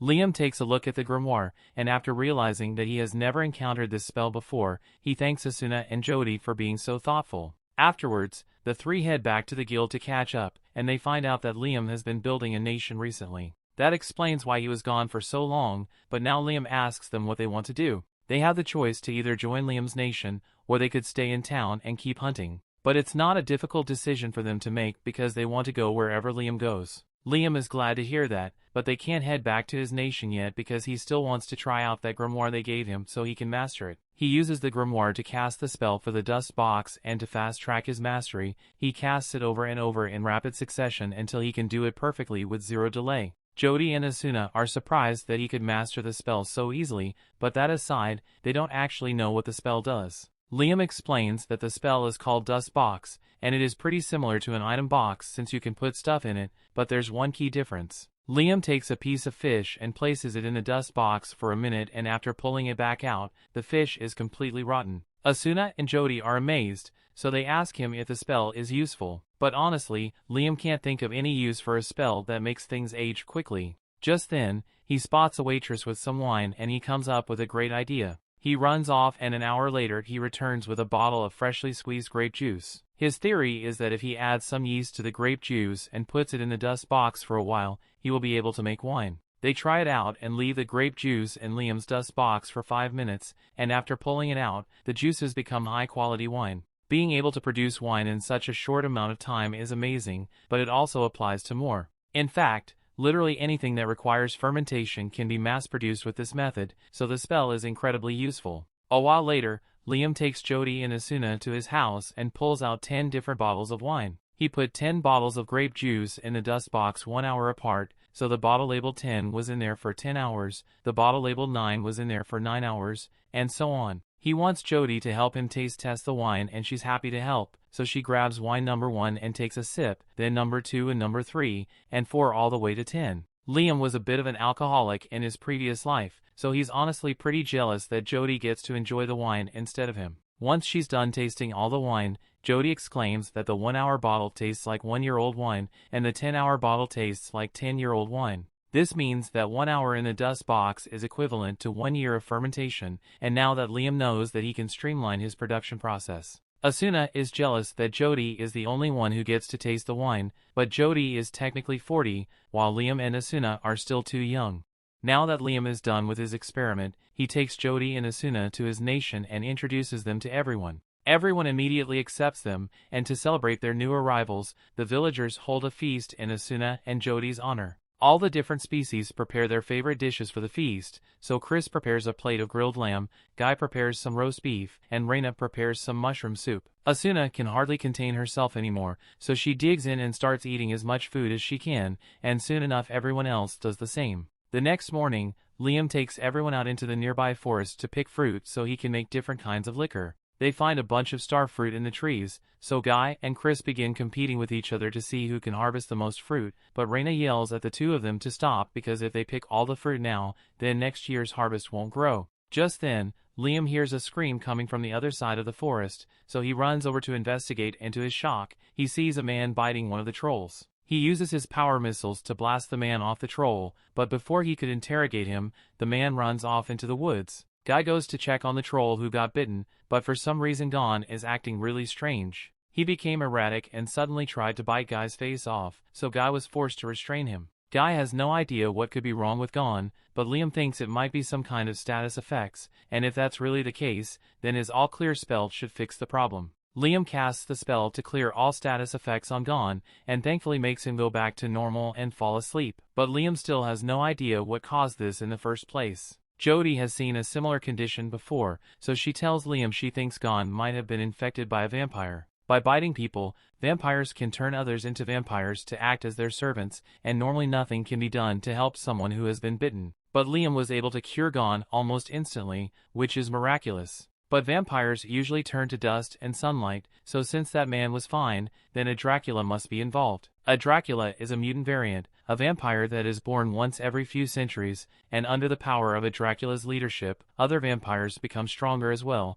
allowing them to survive in the sunlight. If it really is a Dracula, then they have a major problem on their hands, so Liam plans to investigate so he can take adequate countermeasures. Liam sends a scout out to look for any traces of the Dracula, but when the scout returns, he says he has bad news. He found the vampires 10 kilometers up north, but there are over 10,000 of them, and they're closing in fast. The village is vastly outnumbered, so the villagers are starting to get worried. There are so many vampires because the residents of this land have all been turned, including all the orcs, goblins, and other species. The fact that all the vampires are able to move around during the day means that there must be a particularly powerful Dracula behind this. Vampires are normally pretty chill and live quietly, but under the control of this Dracula, they have become violent and destructive, so Guy says they need to stop them before they do any more damage. However, Jody and Asuna think it is too risky to face the vampires head-on. It is true that they are all really powerful, but if any one of them gets bitten even once, they will be infected and join the vampire army. Liam agrees, but he still wants to do what he can to stop the vampires, so he tells everyone to evacuate all the nearby villages so they won't get overrun by the vampire horde. Unfortunately, none of the surrounding villages took their warnings seriously because vampires usually aren't much of a threat. Then, a little while later, the vampires attacked an orc village, and even though the orcs put up a good fight, they were quickly overwhelmed, so all the orcs are now vampires as well. And one more thing, while the scout was watching all this unfold, a vampire appeared that was different from the rest of them. All the other vampires kneel before it, and then it did something to resurrect all the vampires that had died during the battle with the orcs. There's no doubt in Liam's mind that the vampire the scout saw was actually the Dracula, but if the Dracula can revive its vampire servants indefinitely, then the only way to end this would be to take the Dracula out directly. However, it sounds like it would be impossible to even get close to the Dracula with the current size of its army. Fortunately, Liam has come up with a perfect plan for them to defeat the Dracula, so ask the tribe leaders as well and Asuna and Jody for some help. The 5 of them end up confronting the vampires in a valley, but just before the vampires get to them, they all equip the armor Liam made for them, and they all begin tearing through the vampires. Vampire bodies begin piling up left and right, and once the group has done a significant amount of damage, Guy says they should retreat since this is more than enough to draw out the attention of Dracula. Sure enough, Dracula soon appears before them, but just as he is about to revive his fallen vampires, Liam swoops in and teleports him away. Dracula is both confused and impressed that Liam was able to move him against his will, so he asks Liam when he did. Liam explains that he teleported them 100 kilometers away, so Dracula won't be able to interact with any of his kin anymore. Liam is sure this whole mess will be solved once he defeats Dracula, but before their fight begins, he asks Dracula if he would be willing to stop turning people into vampires so everyone can coexist in peace. Dracula refuses Liam's peaceful resolution because there's no way he's going to stop until he has converted all the inferior species into his servants. In that case, Dracula leaves Liam with no choice, so he fires several power missiles at him, but even though the missiles hit him straight on, Dracula remains perfectly unharmed. He then disintegrates himself and appears behind Liam, but Liam manages to teleport away before Dracula could hit him. Liam then tries to hit Dracula with several holy lances, but despite being pierced several times, Dracula once again simply disintegrates and reforms himself like new. He then baits Liam into teleporting away and grabs him, but before Dracula could sink his teeth into Liam's neck, Liam swaps places with a clone and dispels it to avoid getting bitten. That was a really close call just now, so Liam is considering using his Guardian Radon armor since it would give him a huge boost in power, but it would also drain all his mana, so it's too risky to use until he is sure he can defeat Dracula. He then trying to hit Dracula with all kinds of spells, but nothing seems to work and Dracula tells Liam that all his resistance is pointless, because no matter what he does, he won't be able to harm him. Dracula is immortal, meaning he exists outside the laws of this world so he can't die. In fact, his body is merely a vessel that he uses to consume life force, so as long as this world exists, Dracula will remain indestructible. Liam thinks about what Dracula said earlier, and since he isn't alive, as Dracula grabs him, Liam puts Dracula in his dust box. Living things usually can't be put inside the dust box, but since Dracula isn't alive, the rule doesn't apply to him. Now all Liam has to do is close the dust box and let time pass until Dracula eventually runs out of life force to keep himself going. Liam ends up standing there for 10 hours, meaning 10 years have passed for Dracula, and eventually he either ran out of life force or got so bored in there that he went into a state of suspended animation, so Liam has successfully defeated Dracula.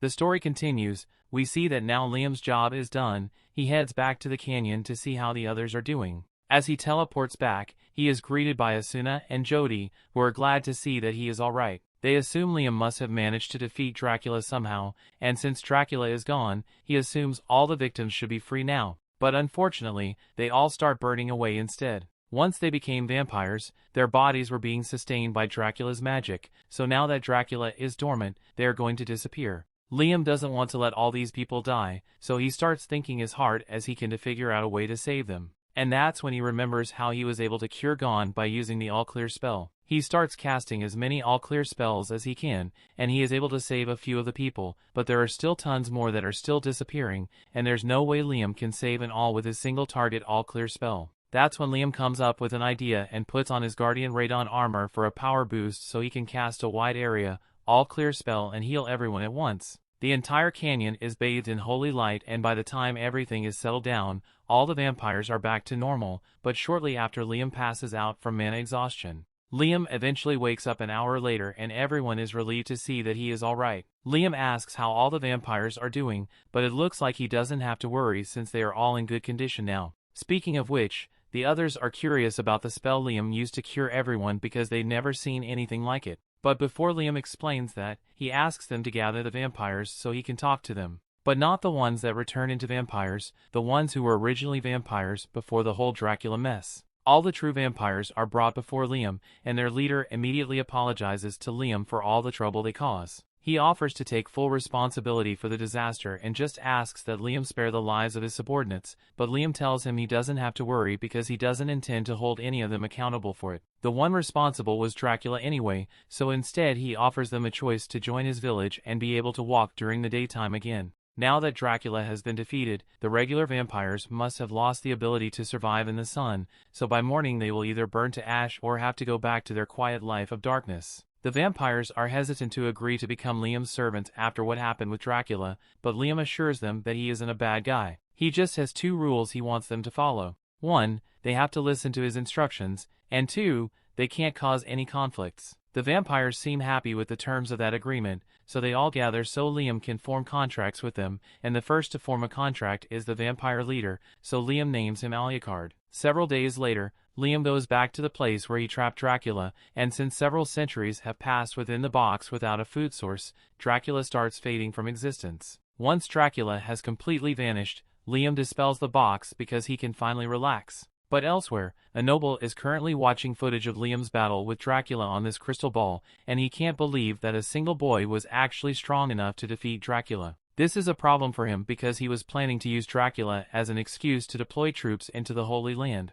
But now he has bigger issues to deal with, like the kid who single-handedly took down a Dracula. He can tell just how powerful Liam is from the kind of magic he is using, but the video cuts off before the end of the fight, so he has no idea what method Liam used to defeat the Dracula. The noble can't believe a normal human could possess such strength, so he wants to watch Liam a little more to gather information before he tries to lay claim to that land. When monsters like Liam appear, it always leads to a turning point in the era, but the question now is whether Liam is going to become a hero or a demon lord. Back in Liam's village, he is exhausted after all the stress of dealing with Dracula, as well as having to form contracts with all 10,000 of Dracula's victims. He formed the contracts, but there's no way he can think of 10,000 names now, so he decides to just put a hold on naming for now. Just then, two slimes Liam named come up to him, and they say they have a gift for him, so one poops out a statue of Liam. Liam is grateful for the gift, so he thanks the slimes and takes them with him on his daily patrol. What was originally meant to be a small village has quickly grown into a city thanks to everyone working to build accommodations. Of all the species here, aside from the dwarf, the elves have the most experience with construction, so Liam put Reyna in charge of that. Meanwhile, Guy and the other Gigas patrols are in charge of patrolling the Promised Land for threats, and Chris and the other wolves are in charge of hunting for food. Everyone has their responsibilities and they all do their best to fulfill them, so things are going well. Just then, Liam is approached by Guy because he has something to tell him. He spotted a group of humans in the forest and they claim to be merchants from Quistador, so they would like to have a meeting with the king of this land. Liam thinks it might be a good idea to meet with the merchants, but Liam says he isn't actually a king though. Guy has no idea what he's talking about because he is the master of over 10,000 powerful species and rules over the city, so of course he is the king. He even asks everyone else if they think Liam is the king, and they all pretty much assume he was,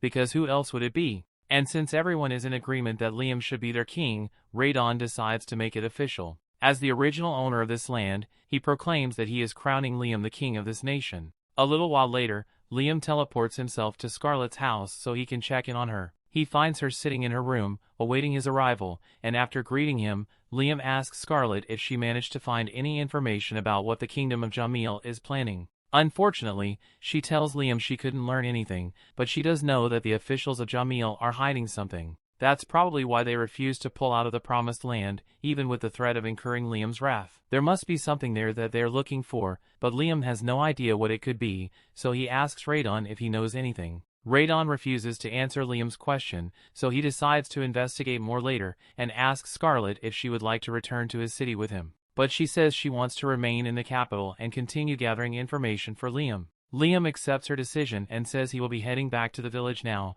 but he's going to come visit Scarlet again soon. Once Liam gets back to the Promised Lands, he tells Radon to spill the details because he knows Radon knows something. Radon is impressed that Liam could tell he was hiding something, so he decides to fill him in. He asks Liam if he remembers where he found the Guardian Radon, and tells him to think about why Radon bothered putting a Guardian there in the first place. Liam connects the dots, so he teleports to the secret room, but he still can't tell what's so special about this place. Radon tells him to try filling the room with his magic power, so Liam does so, and eventually a secret room within the secret room appears. Liam heads down into the room, and he immediately feels a familiar sensation. It's the same as the one he gets from his magic ring, so he asks Radon about it, and Radon explains that dragons like him collect a lot of interesting things over their lifetimes. So this room is sort of like Radon's magic library, full of ancient and forbidden magic. Radon had Liam's interest as soon as he mentioned ancient magic, so Liam asked him how it works. Radon tells him the room itself contains magic, and depending on Liam's magic power,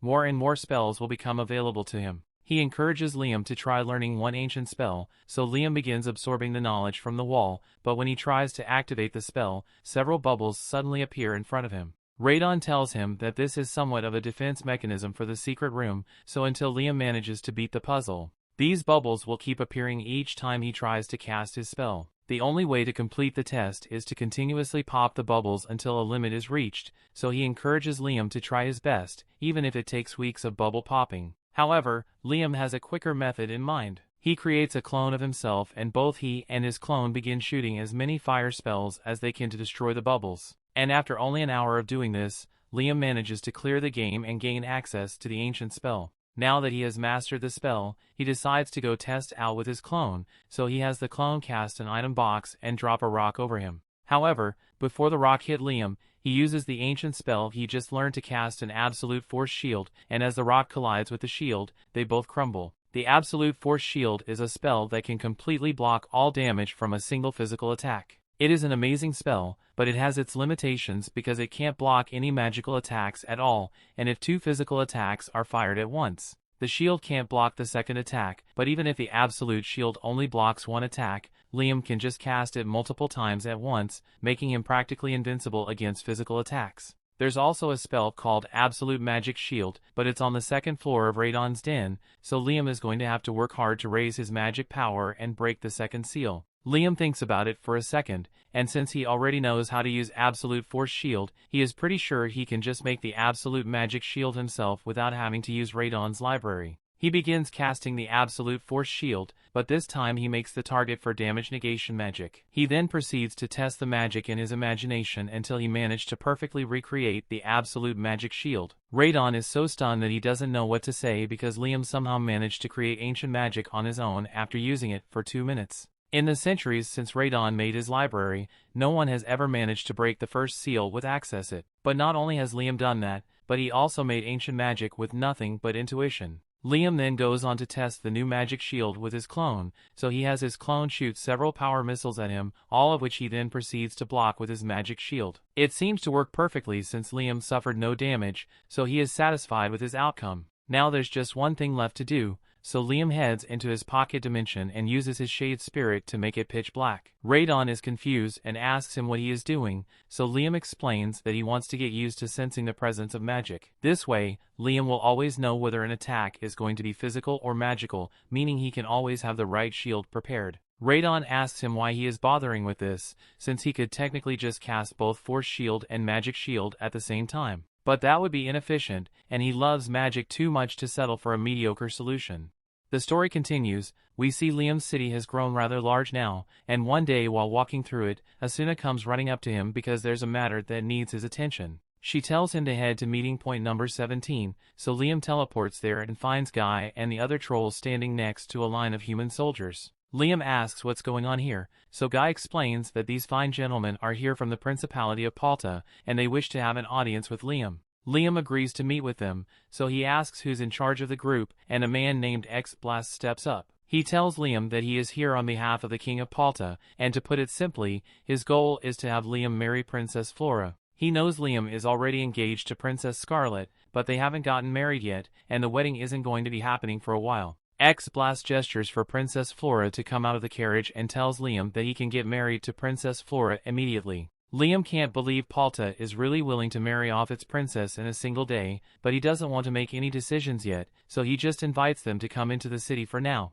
X-Blast thanks Liam for accepting his offer, but the next moment Liam senses something incredibly dangerous coming towards him. He immediately raises a magic shield, and a few seconds later, he is hit with a fire blast of incredible magnitude. It leaves a massive crater in the ground, so if Liam had reacted any slower, then Princess Flora would have been reduced to a chunk of smoldering flesh. He has no idea who could have done this, so Radon tells him X-Blast might have had something to do with it, because he has disappeared for some reason. Even if that's the case, Liam still has no idea why X-Blast would intentionally put Princess Flora in danger, so he decides to go ask Scarlet if she knows anything. He teleports to Scarlet's mansion, and a few minutes later he teleports back to the explosion site to show her what happened. He tells her that a man named X-Blast from the Principality of Palta was here trying to convince him to marry Princess Flora, but just when Liam agreed to meet with her, a massive fire elemental appeared beside Flora and nearly burned her to a crisp. Scarlet is a bit confused because she has never heard of a noble by the name of Flora before, but she has heard of X-Blast, and she knows that he is pretty shady. It's likely that X-Blast was simply looking for an excuse to antagonize Liam by bringing a princess to his kingdom under the guise of trying to foster a relationship. Then he intended to kill Flora and blame the incident on Liam as an excuse to start a war with him. Speaking of Flora, Scarlet just figured out where she's seen Flora before, but to make sure, she goes up to her body to inspect her chest. After a close examination, Scarlet can confirm that she indeed recognizes those double Ds, because they belong to the illegitimate child of the King of Palta. Just then, Flora wakes up, and at first she thinks she must have died in the fire attack, but then she sees Liam, and he tells her he saved her from the blast. Flora immediately gets up and tells him to stay away from her because she doesn't want to get him hurt. Liam tells her she doesn't need to worry because he can counter any spells X-Blast might send to harm her. However, Flora tells him that it's not a spell, it's a curse. X-Blast put it on her to ensure that she would die no matter what, so she begs Liam to get away from her before he gets caught up in it. But Liam simply smiles, walks up to her, and uses all clear to erase the curse. Flora can't believe the curse is actually gone because X-Blast told her it was impossible to remove, but Scarlet assures her that no curse is greater than Liam's power. Flora is relieved that she won't have to die now, but Liam is curious, so he asks her what kind of curse that was. Flora tells him that the curse was one that would turn her into a monster that obeys X-Blast's orders, and from the sound of it, Radon thinks X-Blast must have used ghoul liquid. Flora notices Liam talking to himself, so she asks him what that's all about, and Scarlet tells her he is talking to the dragon god inside him. Radon tells Liam that ghoul liquid is a cursed item that has effects similar to the Dracula's, meaning the principality must have also been behind the Dracula's recent appearance. Flora asks Liam what he intends to do with her now, and since Liam can't exactly tell her to return to Palta after they tried to kill her to start a war, he tells Flora that she can stay here. Liam tells her he will ensure her safety, and Flora is really happy to hear that, but at the moment there are more pressing matters for him to attend to,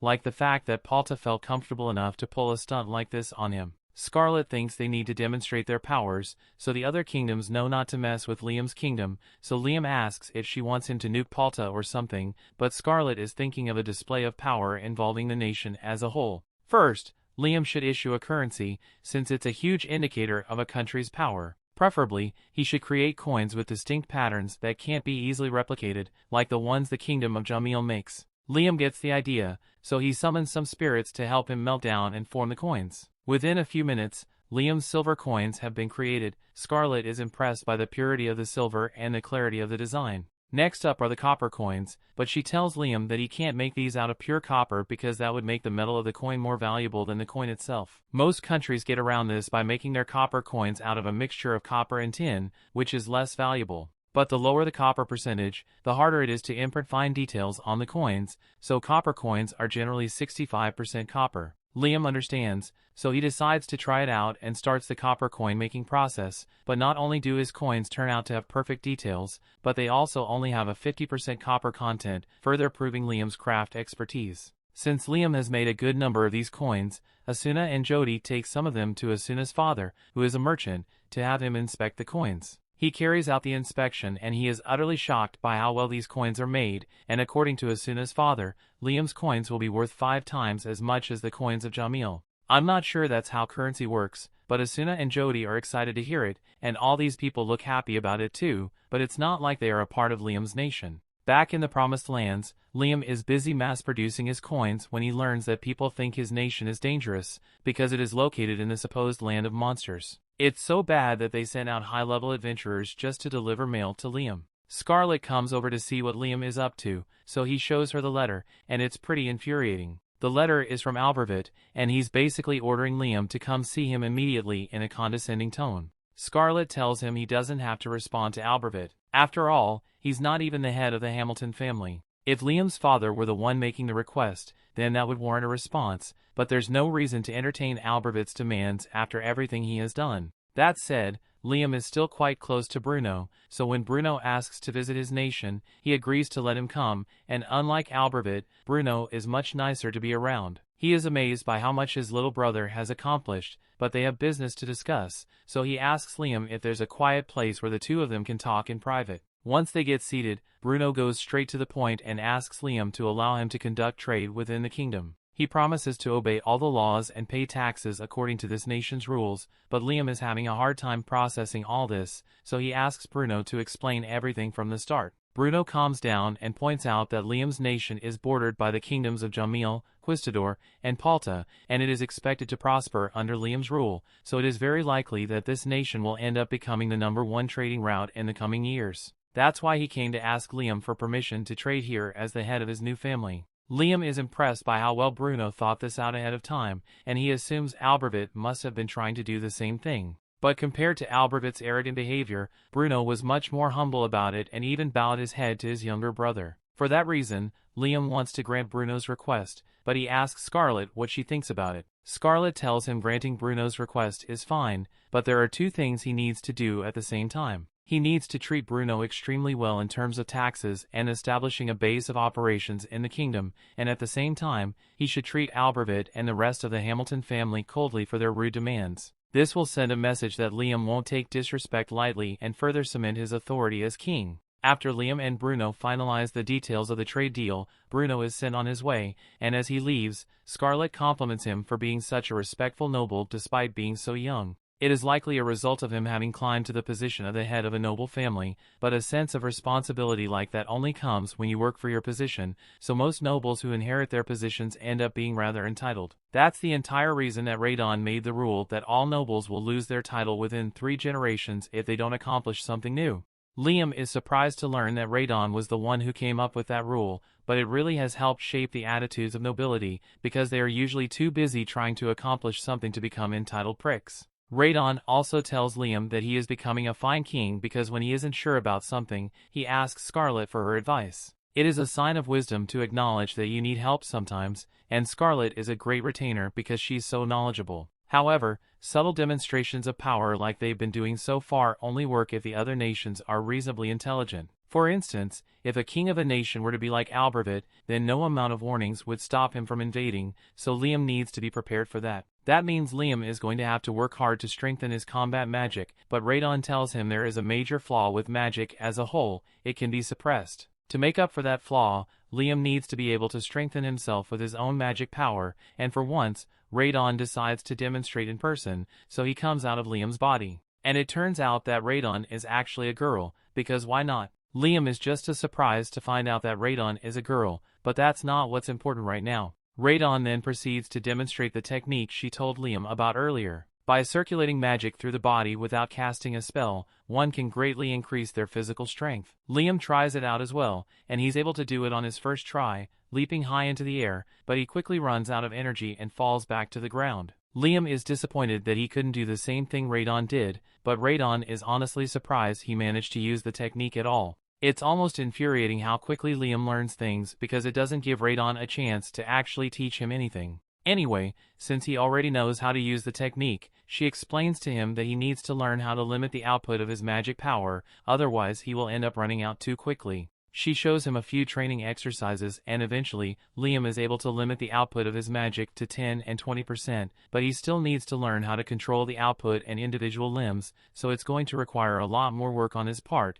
and he's really excited about it. Radon is surprised that Liam is so enthusiastic since she was sure he would find physical training boring, but Liam tells her that learning to limit his magic output will help with his spell casting too, because it allows him to cast way more than he usually can. There's a possibility that Liam might one day face someone who can use absolute magic shield, so he needs to improve on his multicast ability. There's also the chance that someone can reflect his magic back at him, so he needs to get good at firing in between spells. Radon is impressed that Liam had thought that far ahead, but also upset again because she was going to teach him about that later.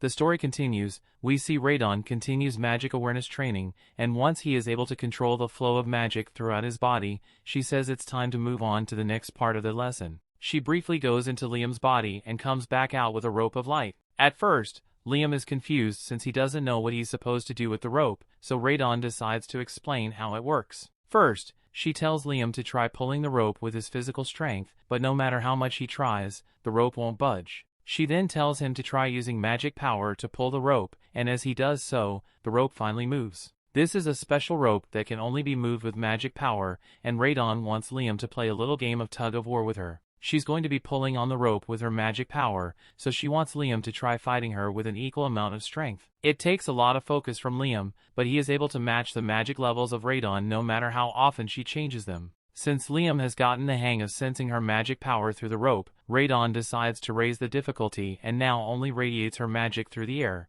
It is a lot harder for Liam to keep track of her mana when she does this, but he is ultimately still able to keep his focus on it. And with his focus on magic fine-tuned, Radon tells him it's time for his final test. She tells him to try firing as many simultaneous spells as he can, so Liam doesn't expect him to get 19 at most, but to his surprise, he goes well beyond that and fires 29 in base form. Liam doesn't understand how he could have improved so much in such a short amount of time when his magic hasn't gotten any stronger, so Radon explains to him that he is just using his magic more efficiently, and that has allowed him to greatly increase his output. Since Liam's kingdom has grown so much, he has been having regular meetings with everyone to make sure things go smoothly. Construction on the city is mostly completed, so they started working on a palace for Liam. There aren't any major problems to deal with, but they are a little concerned that their only source of salt and water is Liam. Liam usually gets salt by separating it from ocean water with his item box, and he doesn't mind doing it since it's not that much trouble. But ideally,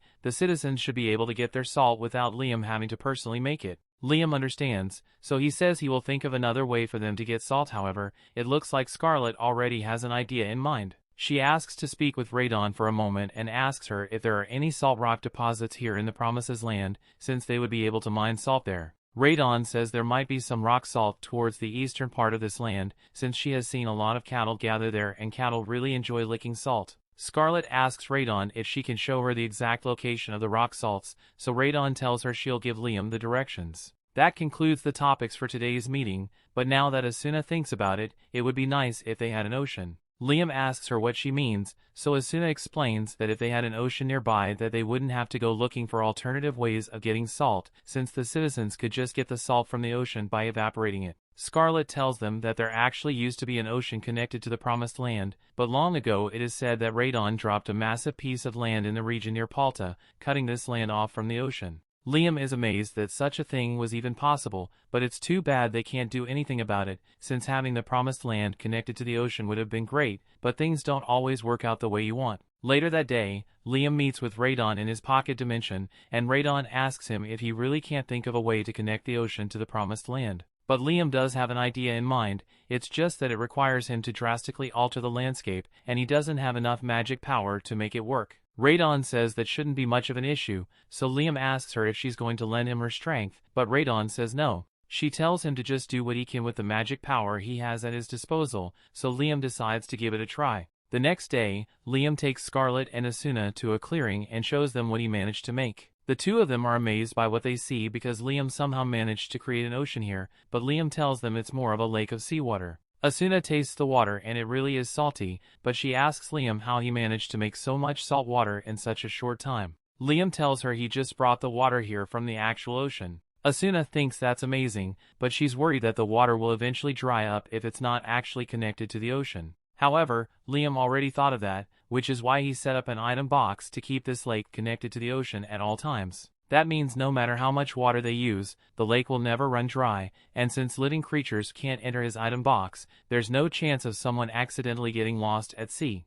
Scarlet thinks this is wonderful since it solves all their salt and water problems, but Asuna still has a request she would like to make. She asks Liam if it would be okay for them to go swimming in the lake. Scarlet tells her it would undignified to go swimming in the holy lake Liam made for the nation, but Asuna points out that Scarlet would get to wear a bikini in front of Liam if she agrees, so she suddenly doesn't seem that opposed to the idea anymore. If Scarlet is okay with it, then Liam has no objections either, so before long, all the citizens of the nation have gathered by the lake to go swimming. Liam is surprised that this many people came out to swim, and he is even more surprised by how eager everyone is to show him their swimsuits. Liam spends some time playing with everyone, and everyone looks like they are having a lot of fun. Meanwhile, Radon is on the other side of the beach, chilling under his sun umbrella, and after Liam finally gets some time to himself, he sits down beside her so he can relax. He's glad everyone is having so much fun, but he really can't handle seeing all those swimsuits, even if he did kind of enjoy it. A little while later, Liam sees Scarlet talking to a messenger by the city's front gate, and she looks upset, so he asks her if something is wrong. Scarlet tells him that one of her subordinates just informed her that the AG region in Jamil is currently experiencing a severe drought. AG is her mother's homeland, and she is understandably concerned about its well-being, but she apologizes for worrying about another nation, even though she serves him now. However, Liam tells her he doesn't mind, and if the AG region is suffering a drought, then he is more than happy to help provide water for them. Scarlet is surprised that Liam is willing to help another nation, but he doesn't see it as a big deal since he can just have the water spirits convert some salt water into fresh water, and then he could just transport it to the AG region with his item box. He knows he doesn't have to, but they are a neighboring region, and he would like to get along with them if possible. Scarlet is still a bit shocked, but she says she will go inform the king of Jamil that Liam is willing to help, and Liam asks her to make it clear to the king that he doesn't need anything in return for his help. Scarlet hurries off to go deliver Liam's message to the king of Jamil, and as she leaves, Radon tells Liam that he is being pretty generous. Liam says it's just the best way to build friendly relations with the neighboring nations. He's already demonstrated that he has great power and skill, so now he wants to show the other nations that he can use his power for their mutual benefit, and that should convince them to stay on good terms with Liam's kingdom. Liam begins working to create the necessary water, but now that Radon has had some time to think about it, she thinks Liam's efforts might be in vain. What Liam is doing is definitely a good thing. It would be a wise choice for anyone to accept his kindness, but wisdom isn't as common as you would think. Radon has encountered many people throughout her life, and the more status a person has, the more likely it is that they let their judgment be clouded by their pride. Liam doesn't think anyone would be foolish enough to make decisions solely based on their pride, but then he remembers that Albervid exists if he understands what Radon is talking about. He just hopes the King of Jamil isn't short-sighted enough to let his pride dictate his decision. Unfortunately, that's exactly what the King of Jamil does, because Scarlet returns to Liam and tells him that the king rejected his offer, saying he will handle the issue on his own. Liam asks how the king intends to do that, but when Scarlet asked him the same question, he refused to elaborate. So far, the region of Ag has received no aid and refugees have begun to flee into surrounding areas, but water is still extremely scarce. Radon asks Liam if he wants to just make it rain there. Liam asks her if that's really possible, and Radon confirms it, so Liam is excited to try it out, but he doesn't intend to make it rain on Jamil this time. There would be no point in forcing his help on them when the king already rejected his aid, but Liam doesn't intend to leave the people at Ag to suffer, so he devises another plan. He later meets with Bruno, and since Bruno is a noble of the Kingdom of Jamil, Liam asks him if nobles ever provide disaster relief to struggling regions. Bruno confirms this and tells Liam that it is even considered a great achievement for a noble family to do so. Liam then mentions that he offered to help with the Ag drought situation, but the King of Jamil refused his offer of help. That's why Liam wants to give the water to Bruno so he can help Ag instead. This way, the people of Ag will get the help they need, and Bruno's status will rise because he will be the one officially providing the aid. Liam then pulls out one barrel of water and tells Bruno that he can teleport the rest of the areas where it is needed, at which point Bruno just needs to distribute it. Bruno thanks Liam for the offer and says he will make sure the people get the water, but since he will be purchasing the water from Liam, he is going to need a few days to get enough to pay him. However, Liam tells him he just wants 10 silver coins per barrel. That's a lot cheaper than Bruno was expecting it to be, but Liam only intends to charge him for the average cost of manual labor to prepare the barrels. It didn't take Liam that much effort to make the barrels of water, so he isn't concerned about money. And if the king ends up questioning Bruno about the water, he can explain that his source kindly only charged him for labor. After Liam's meeting with Bruno is over, Liam is approached by a couple of officials from Jamil. They say they are here to facilitate the wedding between Liam and Scarlet, but they are actually here to make sure Liam doesn't help Ag in any way. It's amazing how far the king is willing to go to protect his pride, but it's going to cause problems for Liam. Since he has never been to Ag before, he can't just teleport there and he can't travel there normally with the Jamil officials watching him. He's trying to think of a way around them, but just then Guy comes in with a report. He's just encountered a group of people from the Kingdom of Jamil, and they say they are here to examine the route that will be taken for Scarlet and Liam's wedding. Liam tells Guy to pay attention to the envoy, but as long as they don't cause any damage or install anything suspicious, he should let them do as they please. Now that the officials from Jamil are already here, Liam isn't going to have a chance to send his clone to Ag unnoticed anymore, so he decides to take some drastic measures. He summons his clone and uses Windcutter to give it a haircut, but apart from merely giving the clone a heart attack, the haircut didn't do much to make him look different. He tries something different and changes his hairstyle before summoning the clone. This creates a clone that copies his new look, but it's still not enough to go unnoticed. Radon then gives Liam an idea and tells him to try using an incantation on the clone to evolve it, since it should evolve into a form of Liam's choosing. So he does so and names his clone Amelia, causing it to turn into a pretty idle version of Liam. This should be different enough to avoid drawing suspicion, so Liam sends his clone off to Ag in his place. The story continues. We see Liam recently decided to open his kingdom up for trade, so things have gotten a lot more lively around here. However, he is still being watched by their representatives from Jamil, so he has to act normal so they don't suspect that he might be interfering with the Ag situation. While walking through the streets, he comes across two of his slimes and they ask him to play with them, but Liam points out that they are absolutely covered in dirt. It's easy enough for the slimes to clean themselves up, but the root problem is the dirt pathway, so Liam decides to do something about it. He gets some help from the trolls and has them dig up a bunch of rocks from the quarry so he can use them to pave the roads. And once they've got enough rocks, Liam asks Guy and the others to start breaking it all up into gravel. In the meantime, he summons some earth spirits and asks them to dig out a trench in the road for the pavement to go in. Radon asks Liam how he intends to pave the streets since there are 3 main methods she knows of. First of all, it is the method where you just cover the road in gravel. Then there's the method where you lay bricks on top of the road, and finally there's a method where you use flammable soil,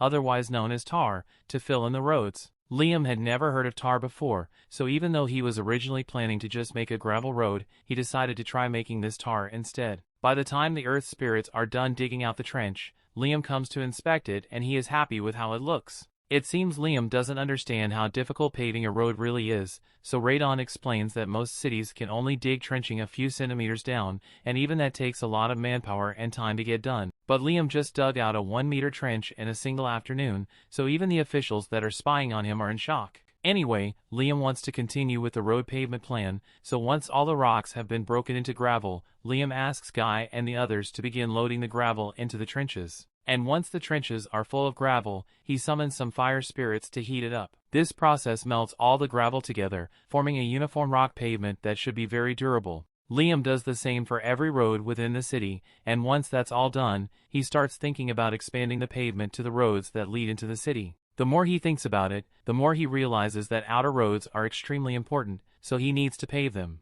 After all, with trade on the rise in the city, Liam needs there to be a reliable way for merchants to enter the city with their goods and carts. He thinks back to a situation he once saw from his old life and recalls that a traveling merchant once got stuck in a huge pothole along the road that led to his village. Of course, the man eventually managed to get his cart free, but if he had been unlucky, he might have ended up having to abandon his cart and goods. Liam doesn't want something like that to happen to the people trying to trade in his city, so he immediately gets to work building the pavement for the outer roads. It doesn't take long before Liam is pretty much done having the outer roads built, and he is quite pleased with it since these roads are very resistant to potholes, so the two slimes bring him lunch to celebrate the completion of the roads. But just as he is about to grab a sandwich, he realizes that there's a fatal flaw he forgot to consider when designing the roads. To test his theory, he puts his ear to the ground and then he summons some fire spirits and asks them to heat up the road a little. After that, he summons some earth spirits and asks them to raise the middle of the road a little. And after they do that, Liam pours a little water on the road to see if he got it right, and the water drains out of the road. He says the roads would be better like this because this way water will accumulate on it and people won't get as muddy. Too bad they already finished all the roads because it's not like Liam is going to make the trolls start all over from scratch. Yeah, that's exactly what he does. While everyone else is busy, Liam decides to do something else, so he heads into the forest and starts tying a rope to a tree. Radon asks Liam what he's doing, so Liam explains that he's trying to make a bed, but not because he wants to take a nap. It's because he wants to continue his magic training. He realized that when magic is imbued in his flesh, it can change the weight and balance of the body. So he figured that by trying to sleep on a rope like this, he could force himself to train his magic sensitivity even while he's asleep. Radon thinks his plan is ingenious, so Liam gets to work trying to balance his magic in his sleep, and after a while he gets the hang of it. Now his sensitivity to magic is far greater than it was before, so he is able to sense the minor difference in mana across the land. But as he is scanning the area, he discovers that there are way more spies here than he thought there were. He already knew about the spies from Jamil, but there are also spies here from Palta and Quistador. For them to brazenly send spies onto Liam's land, they must now not know that Liam can sense them. Power often acts as a deterrent for foolish behavior like this, but it's not so simple when the power Liam has isn't clearly visible. He needs to think of a way to demonstrate his military might, so Liam heads over to Scarlet's house to ask for a little information about the other nations. He asks her if she can give him an estimate of the military power that the other nations possess. So she tells him that both Palta and Jamil could mobilize around 40,000 soldiers and Quistador could mobilize at least 50,000. So if they all decided to attack Liam at once, then he would have to deal with 130,000 soldiers. Even for him, that's a bit too much to handle, although he could probably manage if he were able to create battle armor for all his people. However, he already thought of that before and he doesn't have enough mithril to pull it off. He heads back to his rope, and now that he thinks about it, if the three bordering nations were willing to send spies into his nation, then other nations might have sent spies in as well. So he expands the range of his mana detection to see if there's anyone else here he should be worried about. However, instead of finding more spies, he finds something really interesting. He immediately teleports himself to a section of the road that's still unpaved and summons some earth spirits so they can start digging straight down. Liam then jumps straight into the hole, and at the bottom he finds a ton of hive mithril ore. There has been a massive vein of this stuff here the entire time, and with this Liam might be able to create battle armor for all his people. So he returns to the surface and tells Scarlet to spread the word that they now have access to a vast supply of mithril ore, so Guy and the others should put a hold on paving the roads for now so they can begin extracting the ores at once. Excavation has been going smoothly so far, so they've managed to acquire a mountain of mithril ore, and this will definitely be enough to make the battle armor. After a few hours, Liam has successfully processed all the mithril ore into pure mithril ingots. But with how long it takes, he is going to have to put an indefinite hold on the road pavement to refine all the mithril. Reyna wishes she could be of more use to Liam, but now that she mentions it, he asks her if the elves can all use magic. Reyna tells him that because of the contracts they formed with Liam, all the races that live in this city are able to use some sort of magic, but they lack the grimoires to learn any new spells. Liam understands the problem, because no matter how skilled you are with magic, you need a grimoire to learn a spell. The ring Liam wears counts as a grimoire, so he considers lending it to the villagers so they can learn to use magic. But with the thousands of villagers that live here, it would be horribly inefficient to do that. Instead, Liam comes up with an idea to create a magic ring for everyone in the village so they can learn to use magic because he has enough mithril to pull it off. But then again, why bother making individual rings when he can just make a rune out of mithril and use it as a spell storage device so multiple people can learn spells at once, just like the one Radon made?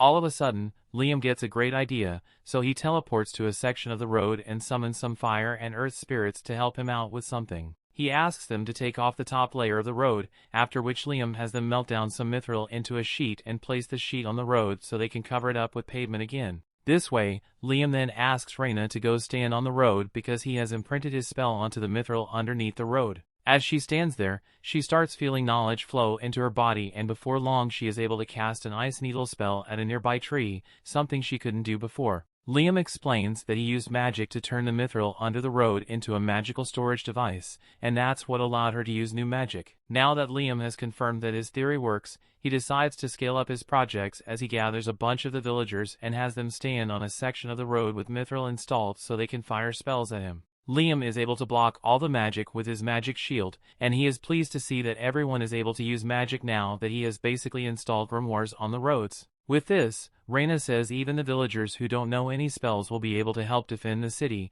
but that's not all it can be used for. Liam tells Reyna to go stand over in the road, and when she does so, he tells her to try using the spell telephone. It is similar to the spell telepathy that Liam often uses to communicate, but while telepathy transmits thoughts, telephone transmits your voice to others over long distances. Reyna tries casting the spell and a phone appears in her hand, allowing her to talk to one of her friends on the other side of the city. Natasha hears Reyna's voice and she is very confused because she doesn't see her anywhere. Reyna explains that Liam created a new spell, so she was just trying out. A spell like this will make it very easy to communicate with anyone inside the village, and with all the infrastructure Liam has created, this place has become a one-of-a-kind magic city. A little while later, all the citizens decide that their king should live in a magnificent home, so they went ahead and built this giant castle for Liam to live in. And a selection meeting is held to decide who gets to become Liam's personal maid. But all of the guys are eliminated immediately because they can't wear maid outfits, and Scarlet and the others are eliminated because they don't know how to do any household chores. That just leaves the elves, since they've been doing most of the household work around the village. So to decide who gets to be Liam's maid, they decide to draw lots from a box. That brings the episode to an end. Thanks for watching. Want next part? Subscribe the channel and turn on notification bell.